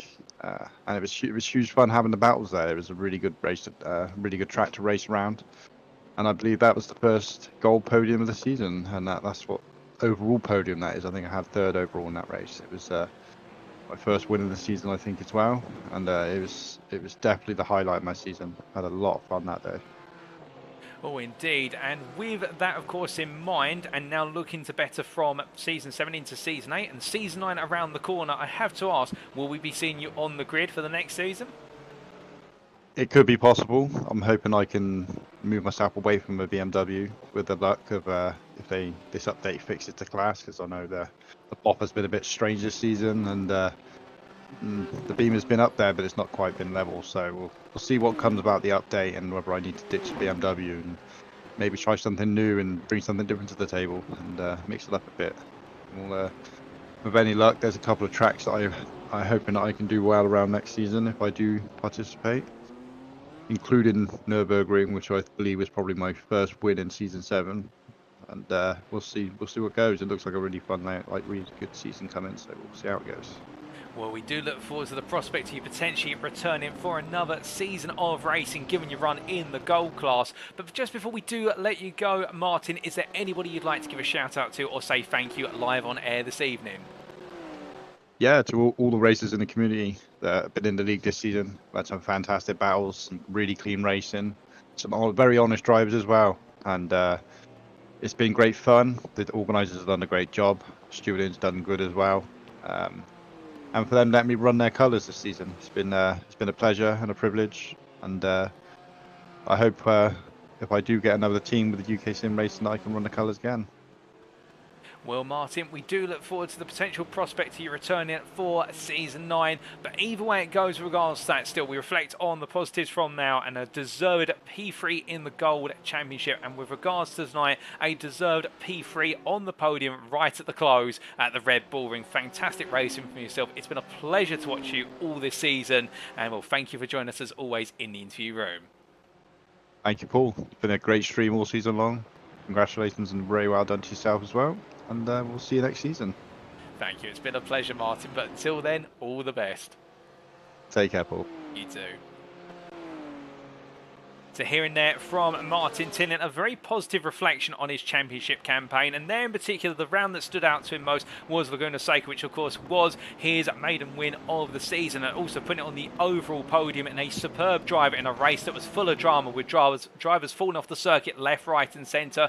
And when we look at Martin Tillin in the BMW M4, playing it safe in the M4 this season, when the go-to car was the Porsche 911, one thing was for certain, he may have played it safe, but he was never sorry, and the only time he was sorry was when the results did not go his way, with those mistakes racking up towards the end of the championship. And if he does return in Season 9, I definitely think whether he sticks with the BMW or decides to move away from the BMW, either way, he's going to be one of the major contenders, presuming we will have a Gold Championship class right up there, and I think he will be at the tip of the spear, battling hard for the crown. But as we come on to our second interviewee of this evening, we now come on to Alex Hill, the runner-up in the Gold class. And well, for Hill, it was a championship campaign which saw him bounce back and forth in terms of leading and then falling behind and then back into lead. But all the way throughout, one of the constants was that he continued to deliver those results. But today, well, this was the result that slipped away from him when it was the most critical one. But as we're about to bring him in to the interview room, give us a brief moment, ladies and gentlemen, and we'll have him come on in. It'll be interesting to hear his perspective, not just with regards to the racing today, but also the championship campaign as a whole. And as he does get ready to join us, I think we can bring him on in now. He joins us in the interview room. Alex, of course, not the way you wanted the season to end. Indeed, Tiki Simsport, not the way the team have wanted it to end with regards to you missing out on the Gold Championship, but a very strong run all the way to the very end. And, well, on reflection, would you say that whilst second place wasn't enough today, it was a championship to remember in taking the fight to the final checkered flag? Well, first of all, big congratulations to Joshua Pratt. Well done, well deserved. It's been a big fight between myself, Josh, and Martin all season. So that was well deserved on his part. He brought his A game today, and I'll be honest, he just could not be touched today. He had an excellent qualifying, and although I was 2 seconds behind him at one point, he was just able to pull away and was quite significantly in the lead by the end. So as far as today's race go, Josh did what needed to be done, got those extra points and kept me out of it. Oh, indeed. And with regards to that in particular, much like what I asked Martin in his interview, I have to ask yourself, when you saw the times that Josh was starting to put in that initial practice session and going into qualifying, did that change your perspective on this race in terms of, okay, now it's about you being essentially the David in a David versus Goliath situation, given Joshua Pratt's absolutely outstanding pace in the qualifying session? Not really, because I'd done faster qualifying laps in races during the week. So I knew I had pace there, but I just as far as that session goes, you never know what's going to happen, because Josh out-qualified me last week and he ended up finishing behind me. So it's all to play for, especially on a 90-minute race. Just because he's qualified up there doesn't necessarily mean he's going to get it. So in this case, it didn't go my way, but you never know what would have happened. indeed. And talking about this race in particular, we saw all the way through, despite the fact you weren't quite necessarily on the pace of Josh to begin with, you were an ever-present threat and waiting to pick up the pieces whenever it went potentially wrong for Josh, which in reality it did not in the end. But I have to ask you, that balance of running behind the Platinum class group and also intermingling with them, were you expecting there might have been a little bit of drama over the race, given the fact we saw Jonathan Hitchin fall by the wayside at one point, Damian Lobbett as well, big names falling, and of course battles into corners with between classes, and we've seen quite a few entanglements between the Platinum and Gold class all this season? Well, I don't know if that was going to happen. They were 3 wide into turn 3 at one point. I did see ahead of me, and part of me was like, that doesn't look good. But they managed to do it a couple of times, so they managed to sort themselves out. And that's all part of racing, is that you've got those groups mixed up. There were points still for the overall championship available for places. So, you know, I was expecting them to fight. I had James Acklam around me a couple of times. Unfortunately, you know, I've made a couple of unforced errors which let him get through. But, you know, it's, if I'd perhaps been able to stay with him, I might have been able to get back up to Josh. But, you know, ultimately we were running 2 different championships, so I wasn't wanting to get involved with anything which I didn't need to personally. And I think Josh learned from perhaps his mistake last week and didn't get so involved with it this time round, and ended up doing all the better for him. Oh, indeed, and that balance, of course, of not getting involved with the other class when the championships on the line, a very important part of that balance in the campaign. And coming on to your wider championship campaign, of course, we've seen the back and forth between yourself, Joshua Pratt, and also Martin Tillin over the entirety of the season, from literally round number 1 all the way up to this point. On reflection, do you feel as though the 3-way fight that ended up becoming a 2-horse race in the final 2 rounds really has been perhaps the highlight of the season for yourself, and the fact it's been unpredictable going from round to round, that you've always had to be right on the pace? It's definitely the closest season I've been involved with, sort of fighting for the win on there. You know, I think traditionally gold has been quite close. It was quite close last season as well. So, you know, there's a lot of people who are around the very top, and you know, there are a few people who perhaps could have done better over the season. If you look at people like Ryan Moles, who's got a win, Sam Sherwood, who got a win, you know, potentially there's the 4 or 5 people who could have, perhaps if things had gone their way in other races, could have been doing fighting for an overall win. So it was very close across the entire field, even if perhaps near the end it came down to just the 2 of us. Well, indeed, and very good points there in regards to Ryan Moles, for example, with the battle at Rudskogen between yourself and him, and also your other peers, and Sam Sherwood, of course, making the late charge at Indianapolis. And with regards to the championship campaign, focusing more on your efforts and also your moments over the course of the season, if you have to reflect on one moment that will stand in memory for yourself, what would it be from season 8? I think I got a pretty dominant win at Barcelona. That was quite fun. I actually had Ryan Moles on that one, was only a couple of seconds behind, but because Ryan's done very well on the endurance rounds, but that was quite a good one for me, getting a P3 overall as well with that one.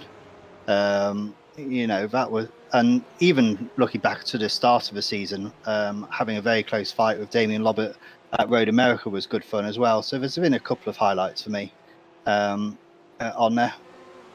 So I've had a fun season, I think, this season. I think ultimately, even though I finished second, I've had a very entertaining season. Oh, 100%. I would agree with you on that. And of course, looking ahead from this season now to next season, the 2 questions I'd love to ask is, first, can we expect to see the Tiki Simsport Porsche in your capable hands back on the grid? And if we can, how are you feeling for the upcoming physics and tyre wear changes that are coming next week in the GT3 class? I'm looking forward to seeing what they are doing. I'll be perfectly honest, I'm kind of hoping the Lambo is a usable car, because it's probably one of my sort of favourite cars to look at, drive. The sound of a Lamborghini is awesome. So I'm hoping that is a car which is usable.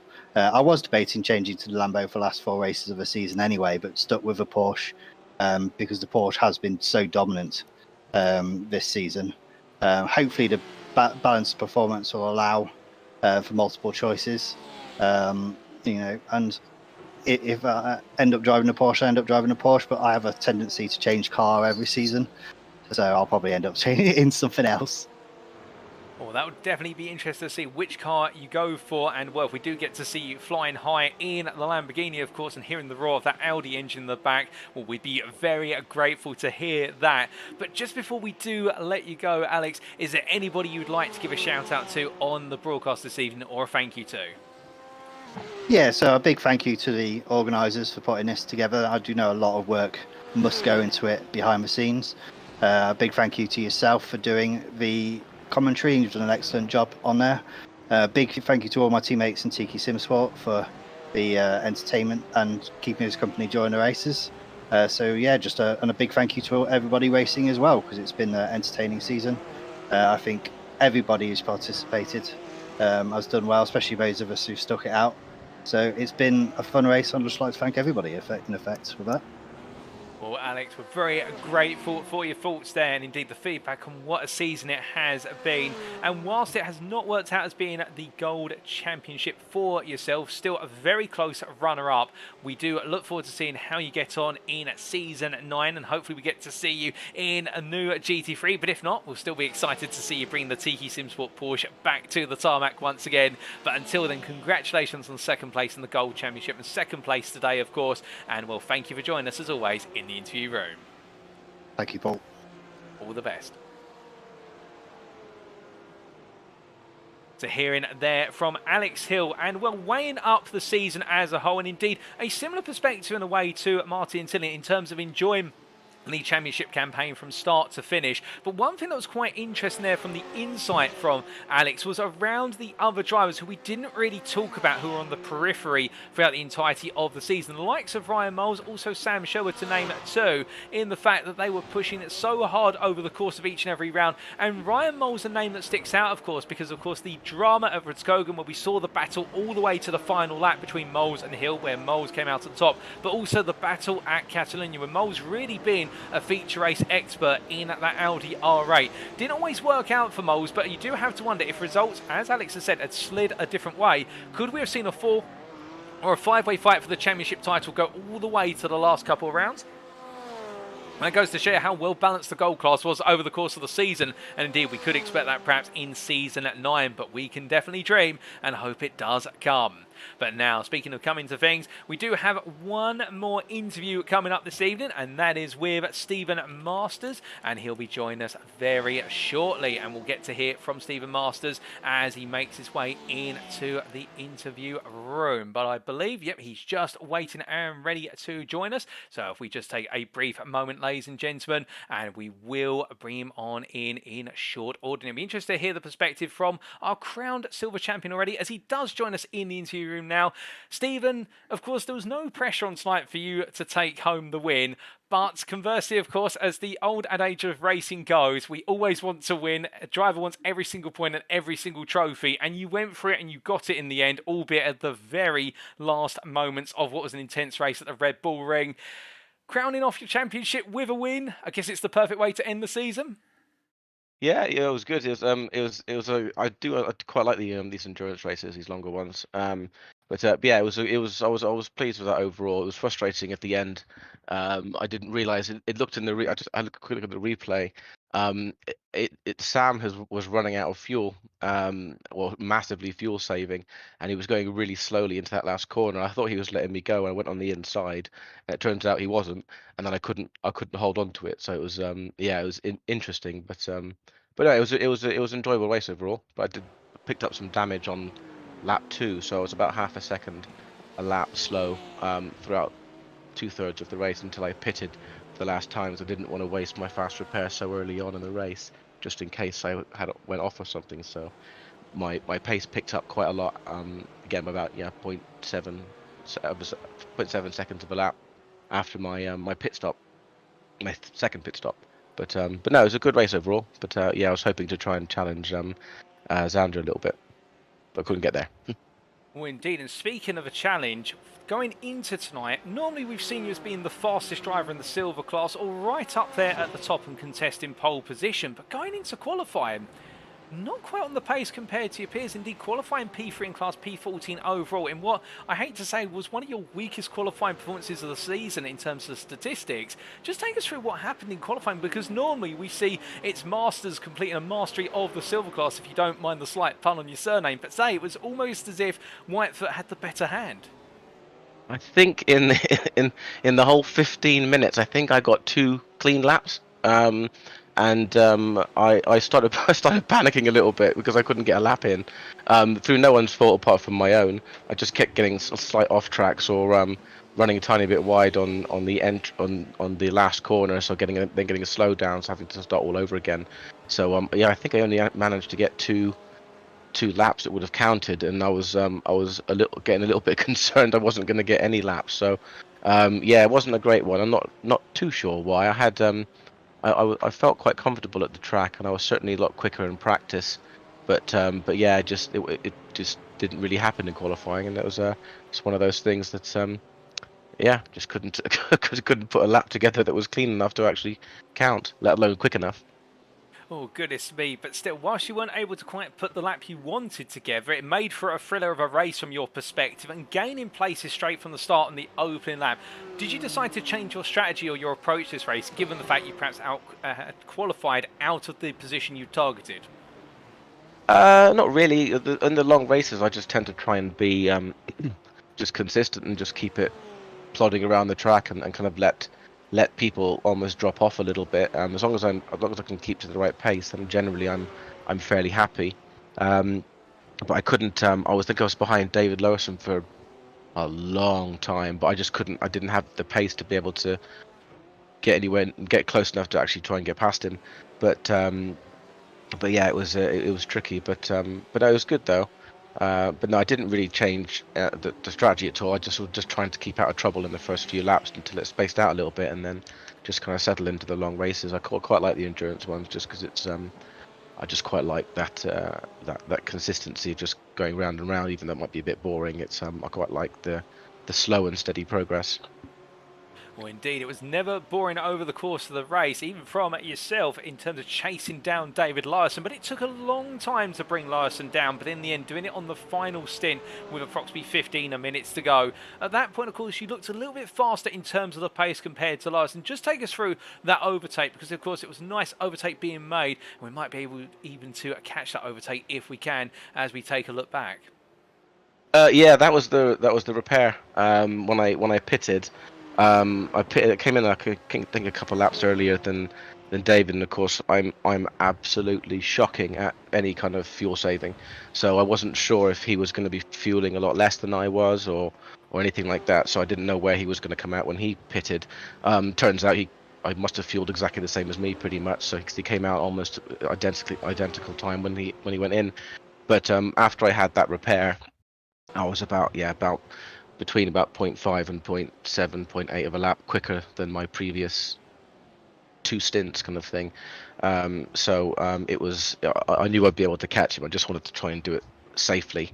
I think it was into turn 2. I think I managed to catch him. I got a good run out of the out of turn 1. I think he lost the back end a tiny bit and didn't get the best run out, but I managed to kind of claw alongside him, and then luckily, yeah, we managed to both keep it fairly clean, because they didn't want to have any accidents certainly that late on in the race. But yeah, it was good. Sorry to cut over there, my apologies. We were just looking back at the overtake there on the replay in the background. Indeed, going into turn number 2 or turn 3, depending on how you do the numbering at the dinner table, as they like to say. But a lovely pass. Indeed, that repair work to the car, giving you the opportunity to be able to really push on. And as you say at the end, though, a little bit of a moment behind Sam Sherwood, where he was going quite slow with the fuel situation catching out. Did you think at that point, oh no, it's completely going the wrong way and it's going back to Lewison at this point? No, I was just I didn't think about any of that. I was just kind of trying to keep it out of the wall, so I could actually finish the race. Because if I'd put it in the wall and got a meatball or something that late in the race, it would have been frustrating. But yeah, no, it did completely take me by surprise. I thought he was leaving it open, but it turned out he was just going quite slow, and I was actually going around that corner a lot slower than I normally would have. So I was also conscious of I think it was Martin behind me. Oh no, Nathan, I think it might have been, was quite close behind me, and I thought he may have run to the back of me as well. So I was just trying to keep the pace up while not running into the back of Sam. So it was a bit of a tricky one. But yeah, it's a shame I couldn't hang on to it, because obviously had I known that he was fuel saving, because he didn't seem to slow down until maybe that lap or the lap prior to that. He was slowing a little bit, but yeah, completely took me by surprise, and it's just a bit of a shame it happened on that corner. If it was down a straight or something, then it would have been a bit more obvious that that's what the issue was, and I would have just done it a bit more safely. But I wasn't trying to actually overtake him on that corner. I was trying to avoid hitting the back of him. But yeah, yes, it is what it is, really. Yeah, it happens. Well, indeed, those moments do happen, but I can tell you one thing that took us all by surprise from the very start of the season: your pace in the silver class, and indeed your dominance in terms of the back-to-back wins being chained together. And as I just double-check my notes here, at one point stringing together 4 wins on the bounce from round 4 through to round, well, in fact 5 wins on the bounce from round 4 through to round number 8. When you reflect back on this championship and the flying pace you demonstrated, is there one moment or a couple moments that stand out in terms of what you'll take forward into future races series, as those moments you look back at and smile at? To be fair, it's just kind of practice, really. It's nice being it's nice being towards the top and sort of challenging the kind of the gold and some of the platinum guys as well. Obviously, I started the season in gold. I had, and then I was moved into silver after the first 3 rounds, which I was a little confused about at the time. But it was, I had one bad race, a drop round, and then I got hit in another one, and I was moved down to silver. But as a coincidence would have it, on that 3rd week, after that was when I basically created more time, because I work for myself. I created more time for myself. So each week I've been having maybe 3 or 4 hours of practice more than I have done in previous seasons. So that's been the difference. Is just getting time on track and actually being able to learn the car a bit more. Finally getting to grips with the tire and the car model and everything, and then of course it's all changing. So that'll be interesting. But yeah, it's the whole thing's just been a bit time on track, and it's nice to be able to challenge with the guys up the front, really. And but yeah, yeah, that's all it is, really. It's just a bit of time. It's one of those things that, because I did some racing in real life years and years ago in Formula Ford, and again, it's like anything. If you have more time on a track, you get it quicker. Of course, in real racing, it's that's a money situation. So if you have a lot more money, you can get a lot more time on track. And I don't think I've got the same natural ability as a lot do. So I take a bit more time to get to know a track. And if I end up starting the week off, particularly in this season with new tracks, I start the week off and I'm miles behind everyone on the VRS kind of practice sessions, and I'm kind of getting to like sort of Wednesday, and I'm kind of getting concerned that I'm going to completely balls up the race. But eventually it just kind of clicks, and I'm not too far off the pace. But yeah, it's been a good season from that perspective, definitely. Well, indeed, and it just goes to show you, the old adage proves true, that practice makes perfect, and the amount of practice you've been able to put in round after round has really come on through. And of course, looking ahead to season 9, which is just around the corner in 2023, with a new tyre model and a new physics model for the GT3s, can we expect you to return to the grid? Yeah, I'll definitely be there. I'm looking forward to seeing what the changes are like. It's good that everyone's kind of in the same boat, so it'll be interesting to see how everyone adapts to the new changes. I don't know if anyone knows what to expect yet, but no, I'll definitely be there and looking forward to seeing what the differences are like. I might try and learn how to fuel save, because I've definitely lost out throughout this season. I've lost out a little bit because of my complete inability to do any kind of fuel saving. But yeah, we'll see how it goes next season. But it's a shame it's being cut short a little bit because of the Christmas and New Year. But it's I think that's the right decision to make. Oh, indeed. It may be a shorter season, but of course the pressure will be on and every round becomes ever more valuable. But just before we do let you go, Stephen, because we look forward to seeing you return in Season 9, is there anybody you'd like to give a shout out to or say thank you to live on the broadcast this evening? I think basically just, yeah, similar to everyone else really, kind of the organisers, Chris, and everyone else that's helped put this all together, all the stewards, yourself for all the time you put into making these broadcasts live and everything, and also the ones on a replay, and just all the drivers really. It's good to have decent sized grids. Obviously, it tails off quite a lot towards the end, but there was still 25 in the last race there. But yeah, it's good to get. It's good to get the whole thing is just a really good setup really. So it's yeah, just a big thank you to everybody really. Well, Stephen, a big thank you from yourself to everyone and from all of us at UK Sim Racing, indeed all the viewership. A big thank you to you for putting on an absolutely superb display of driving all the way through the season. Deserved silver champion for Season 8, and we look forward to your return in Season 9. But until then, congratulations once again on your championship crown and the cherry on the top tonight for bringing home the win. And thank you for joining us in the interview room. Thank you. All the best. So hearing it there from Stephen Masters, who on reflection really emphasising that push for practice. And then he said the coincidental timing of what was his move from at the origin of the gold class down to the silver class, when he started to have more time available to be able to put the practice in. And we saw the results coming through immediately. And really he's broken this season down into component parts in terms of being able to find that pace at the new circuits, whereby he's gone into the week of practice being one of perhaps the slower, if not the slowest driver, but he's put those laps and he's turned them, analysed the data and come back and found that pace coming through. And of course there's been a tightening of the field as we've gone deeper and deeper into the season, but the one thing that has stood true is that run of 5 wins on the bounce midway through the season set Stephen Masters up with a huge run of points that nobody was really able to overhaul unless Masters was to drop points and everyone else was to really start to accrue wins in their basket. But in the end, with the silver class being so close outside of Masters' dominance at that point in time, with Whitefoot, Lawson and company all taking points off of one another, it meant that initial lead, much like in a parallel in a way to Jenson Button's championship win in Formula 1 in 2009, but it gave him the opportunity to break away. In fact, it was 2009, but it gave him the opportunity to break away to Masters and run off into the distance there when it mattered most.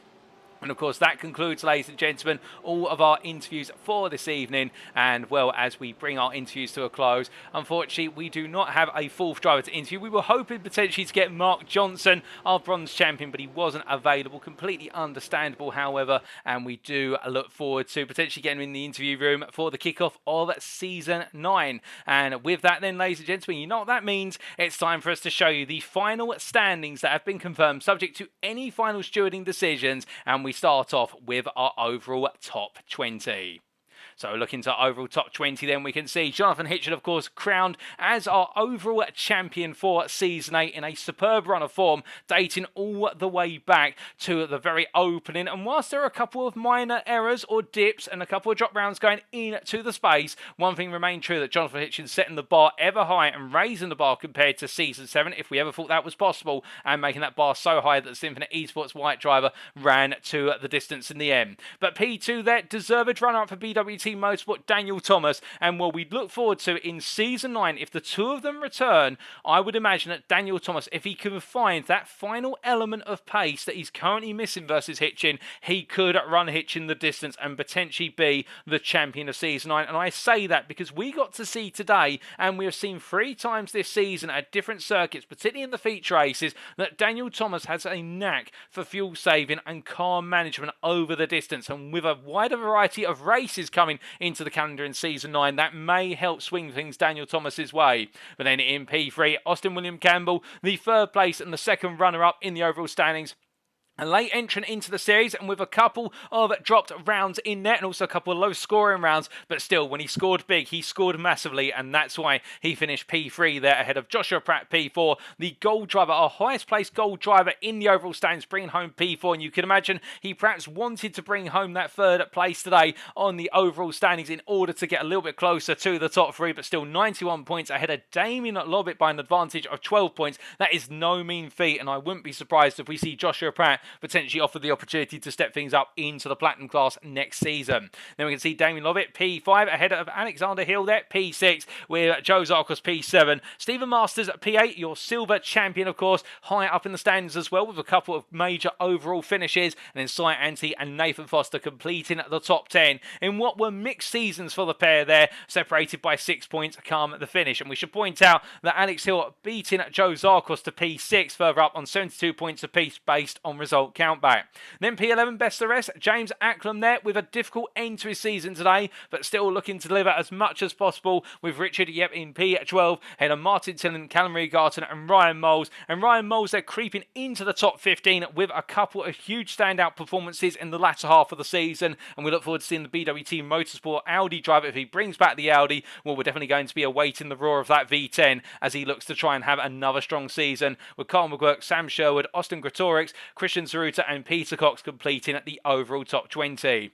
As we then come on to the Platinum class, we can see that confirmation of Jonathan Hitchin as your Platinum champion on 166 points ahead of Daniel Thomas, and much like we gave their praises earlier, the two outstanding citizens of the Platinum class leaving the rest of the field behind to a degree, but indeed we still had big names pushing all the way through. Austin William Campbell, you would have to imagine, if he was able to make a couple more rounds and also did not have those difficult scoring moments at certain points in the championship, could he have run Daniel Thomas for P2? Nathan Foster as well, finding his form in the midpoint of the season, but then that form dipping once again towards the end. But the SimRacing driver having a difficult task to deliver in that Porsche. But you can imagine, if we see a balance of performance change, he may change machinery, and with that, could we see him right up there? Damian Lobbett just behind Cy Ante. There was Cy Ante P5 on 88 points, Damian Lobbett 5 off, and then we had James Acklam, Joe Zarkos, Carl McGurk and Richard Yep complete in the top 10, with bless the rest there, Callum Regarton ahead of Christian Zaruta, Austin Gretorix, Darren Lockett and Dominic Roberts to complete the top 15, and then Sam Congreve on his brief returns at certain moments in the season, managing 14 points when all is said and done. And Jacko Taylor, Paul Busby, Gareth Higgins, Oliver Fennell and Max Furtwängler completing the Platinum class.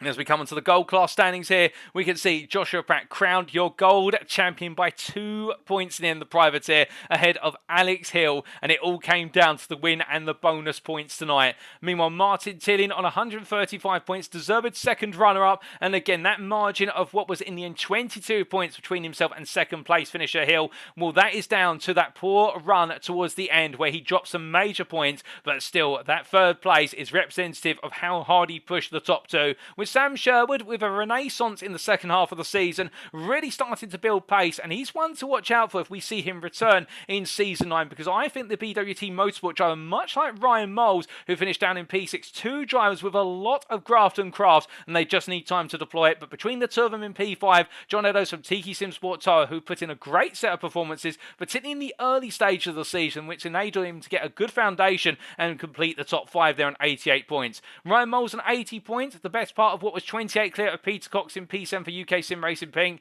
with Patrick Falconer for DCW Racing P8, Brandon Hay the privateer in P9, and Stuart Brown completing the top 10 but ending on a difficult run at the Red Bull Ring today.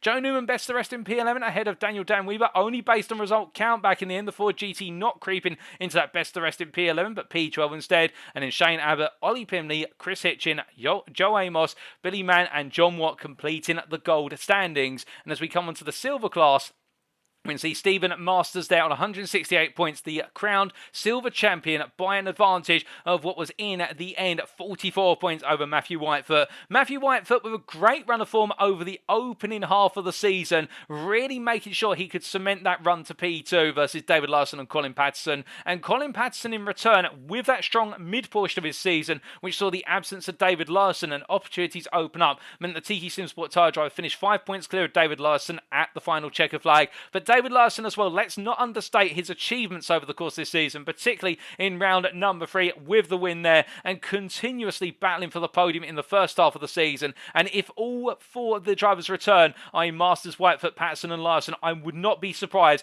if we see not just a 4-way fight for the championship, but also we need to add in Jeff Griffiths in P5 there, who was not in attendance today, but definitely also in the hunt for the top 3. And if he's in the mix, well then it is going to be a 5-way fight in the silver class. You can be certain of that in Season 9. Tyson Melenda there on 92 points ahead of Casper Bronner based on result countback. We saw the battle for P6 oscillate between the two of them all the way through the season, but congratulations for Lenda to coming out on top. And we can see Chris Edison in P8 ahead of Mark Collicott P9 and Jeremy Graham complete in the top 10 with Rob Armstrong best of the rest P11 and then Sean Cranny Swash, Murray Luca, Ryan Williams, Paul Davey, Matthew Morris, Carlin Owens and Aaron James completing the silver standings. We then come on to the bronze class here, our final Drivers' Championship classification. And Mark Johnson there bringing home the championship crown, 10 points clear on 163 points. And it was his run of wins all the way through the season, which kept him on top of proceedings from round number 1. But Darren Sharples in P2 in the end being crowned the run-up ahead of Daniel Pays, with James Conley P4 not in attendance today. And, well, you can imagine for Pays, Sharples and Conley, it was all about trying to find a way to get above Mark Johnson, but Johnson in just finding a way in every round, even when he seemed to be on the ropes like a boxer and ready for the knockout. He was the one in the end who managed to stand on the mat and make sure he could keep ahead, whereas Sharples, Pays and Conley just did not quite have enough in the tank to be able to take him all the distance. But still, it was a great run for all 4 drivers, but Mark Johnson having the edge in the end. Reggie Greenfield from Tiki Simsport in P5 there on 70 points. A great run for him, 6 clear of Sean Clark, and then Ryan Gonzalez, Richard Baxter, Matty Wild and Matt Emerson completing the top 10 with best of the rest there, Thomas Barzak with Stephen Cox, James Chapman, Ashley Coverdale and Andrew Murray completing the bronze standings. And as for the team's championship, well, we can see here confirmed champions, albeit there with slightly smaller standings, and we just make sure to resize that for you on screen. Symphony Esports White on 300 points, bringing home the championship crown by 8 points over BWT Motorsport. With Symphony Esports White having an absolutely dominant run in the first half of the season. In the second half of the season, BW Motorsport bounced back very rapidly, but it was not enough, and Symphony Esports White managed to hold on to bring home the crown, with Tiki Simsport Tower finishing P3 in the hunt to be really the best of the rest ahead of UKSimRacing Pink by only 8 points. Tiki Simsport, the other Tiki Simsport outfit there in P5 and 199, completing the top 5. And then DCW Racing, UKSimRacing, BRM Racing and Simam Racing ahead of Symphony Esports Black, completing the top 10 with their in P11 Symphony Esports Gold and Effect Esports completing the team's championship standings. But with that, ladies and gentlemen, you know what time it is, and unfortunately I hate to say it, but I have to say it, it is now time for us to wrap up. And thank you very much for watching, and that has been Season 8 of the UKSimRacing GT3 League. And if you have enjoyed and you want to know more about the UKSimRacing community in terms of the series we run, the upcoming series or everything in between, then firstly be sure to subscribe to our YouTube channel on which you'll watch it at this broadcast to stay up to date with all the upcoming broadcasts. And also we do have a Twitch channel at twitch.tv/UKSimRacing. But also feel free to visit our website, that's uksimracing.co.uk. Alternatively, if you're more Twitter inclined, then why not go to our official Twitter, and that's twitter.com/UKSimRacing_. Also, a big thank you to our affiliates, and well, to give you an idea of what we mean by our affiliates, ladies and gentlemen, well, if you're ever considering wanting to give back to UKSimRacing and don't want to do a direct donation, but want to do something that benefits yourself as well as the community, then we are affiliated with 4 major companies, as you can see on screen here. It is Swellia Meta Sim Racing Coaching, Race Anywhere, Demon Tweaks, and also Amazon. And if you do head to our website, which we mentioned only moments ago, when you go to our website, you can see here our website on screen, and there's a button on the left hand side which is discount stroke affiliate links, and if you click on that link you'll be taken to a page with the logos of our affiliates all on display. And with those logos there, if you click on any of those logos, you'll be taken to purchase pages with those companies, whereby if you make a purchase you'll get a discounted purchase which benefits yourself, and we get a kickback from your purchase which benefits us at UKSimRacing. And as we are a non-profit organisation, it means that every penny we make from your purchase gets reinvested immediately and directly back into the community to enable us to continue to run our series as we move on into 2023. And we have got a huge number of series. And we talked earlier about what was the GT3 League Season 9, and we talked about that a lot tonight, and also the Porsche Cup Season 5, but we've got other series upcoming as well. So definitely a penny goes a long way in terms of supporting UKSimRacing. And also, if you do join our Discord, and why wouldn't you, if you're looking to race with us, you need to be on our Discord to go racing with us. We also have links to our affiliates on there, special codes and links, which you can use as part of your purchases. But as we look back to our affiliates here, you can see Swellia Meta Sim Racing Coach, coaching. Well, the number one source is not the ultimate source of sim racing coaching on iRacing. Well, a whole variety of courses directly for you as the sim racer, ranging from offline courses through to direct coaching sessions. The YouTube link available if you want to find out more as a multi-official champion on iRacing. We also have Race Anywhere there, and Race Anywhere, the provider of curated sim racing equipment, aiming to only stock products that represent excellent value for the sim racing community. Also, Demon Tweaks, then you can see their web address there, the provider of the most complete and innovative motorsport product range available worldwide. So no matter what your level of discipline, Demon Tweaks could help drive you to realise your motorsport ambitions. And last but not least, Amazon, the company striving to be the Earth's most customer-centric company, the Earth's best employer, and the Earth's safest place to work through the provision of concepts pioneered by Amazon, including but not limited to Fire TV, Fire tablets, and Amazon Alexa. But with that, ladies and gentlemen, we bring the curtain down. And, well, we don't have to wait too long as Christmas is around the corner, but of course we will be back for season 9, and it will kick off on Sunday the 8th of January 2023. And well, as we get ready to go racing once again, I'm very pleased to say, ladies and gentlemen, and I think I'm permitted to say this, but I'm going to say it, I will be in the commentary booth for the entirety of season 9 for you, bringing all of the racing action live on the Sundays. There will be no post-round broadcast. All of the rounds will be live, all 8 rounds across what will be the sprint rounds, the feature rounds, and also the heat and reversal rounds. And therefore, we have got plenty of racing action to look forward to in both our free Drivers' Championships and also our Teams Championship. You've not got long to wait. And with that, we have been UK Sim Racing. I've been your host and commentator, Paul TX141 Walsh, also known as Britain a Spit. And until next time, we wish you all a Merry Christmas ahead. Have a wonderful winter season throughout December. And we will see you all on Sunday, the 8th of January, to raise the curtain once more. But until then, stay safe, stay well, stay smiling, and most importantly, remember to stay on track. Good night.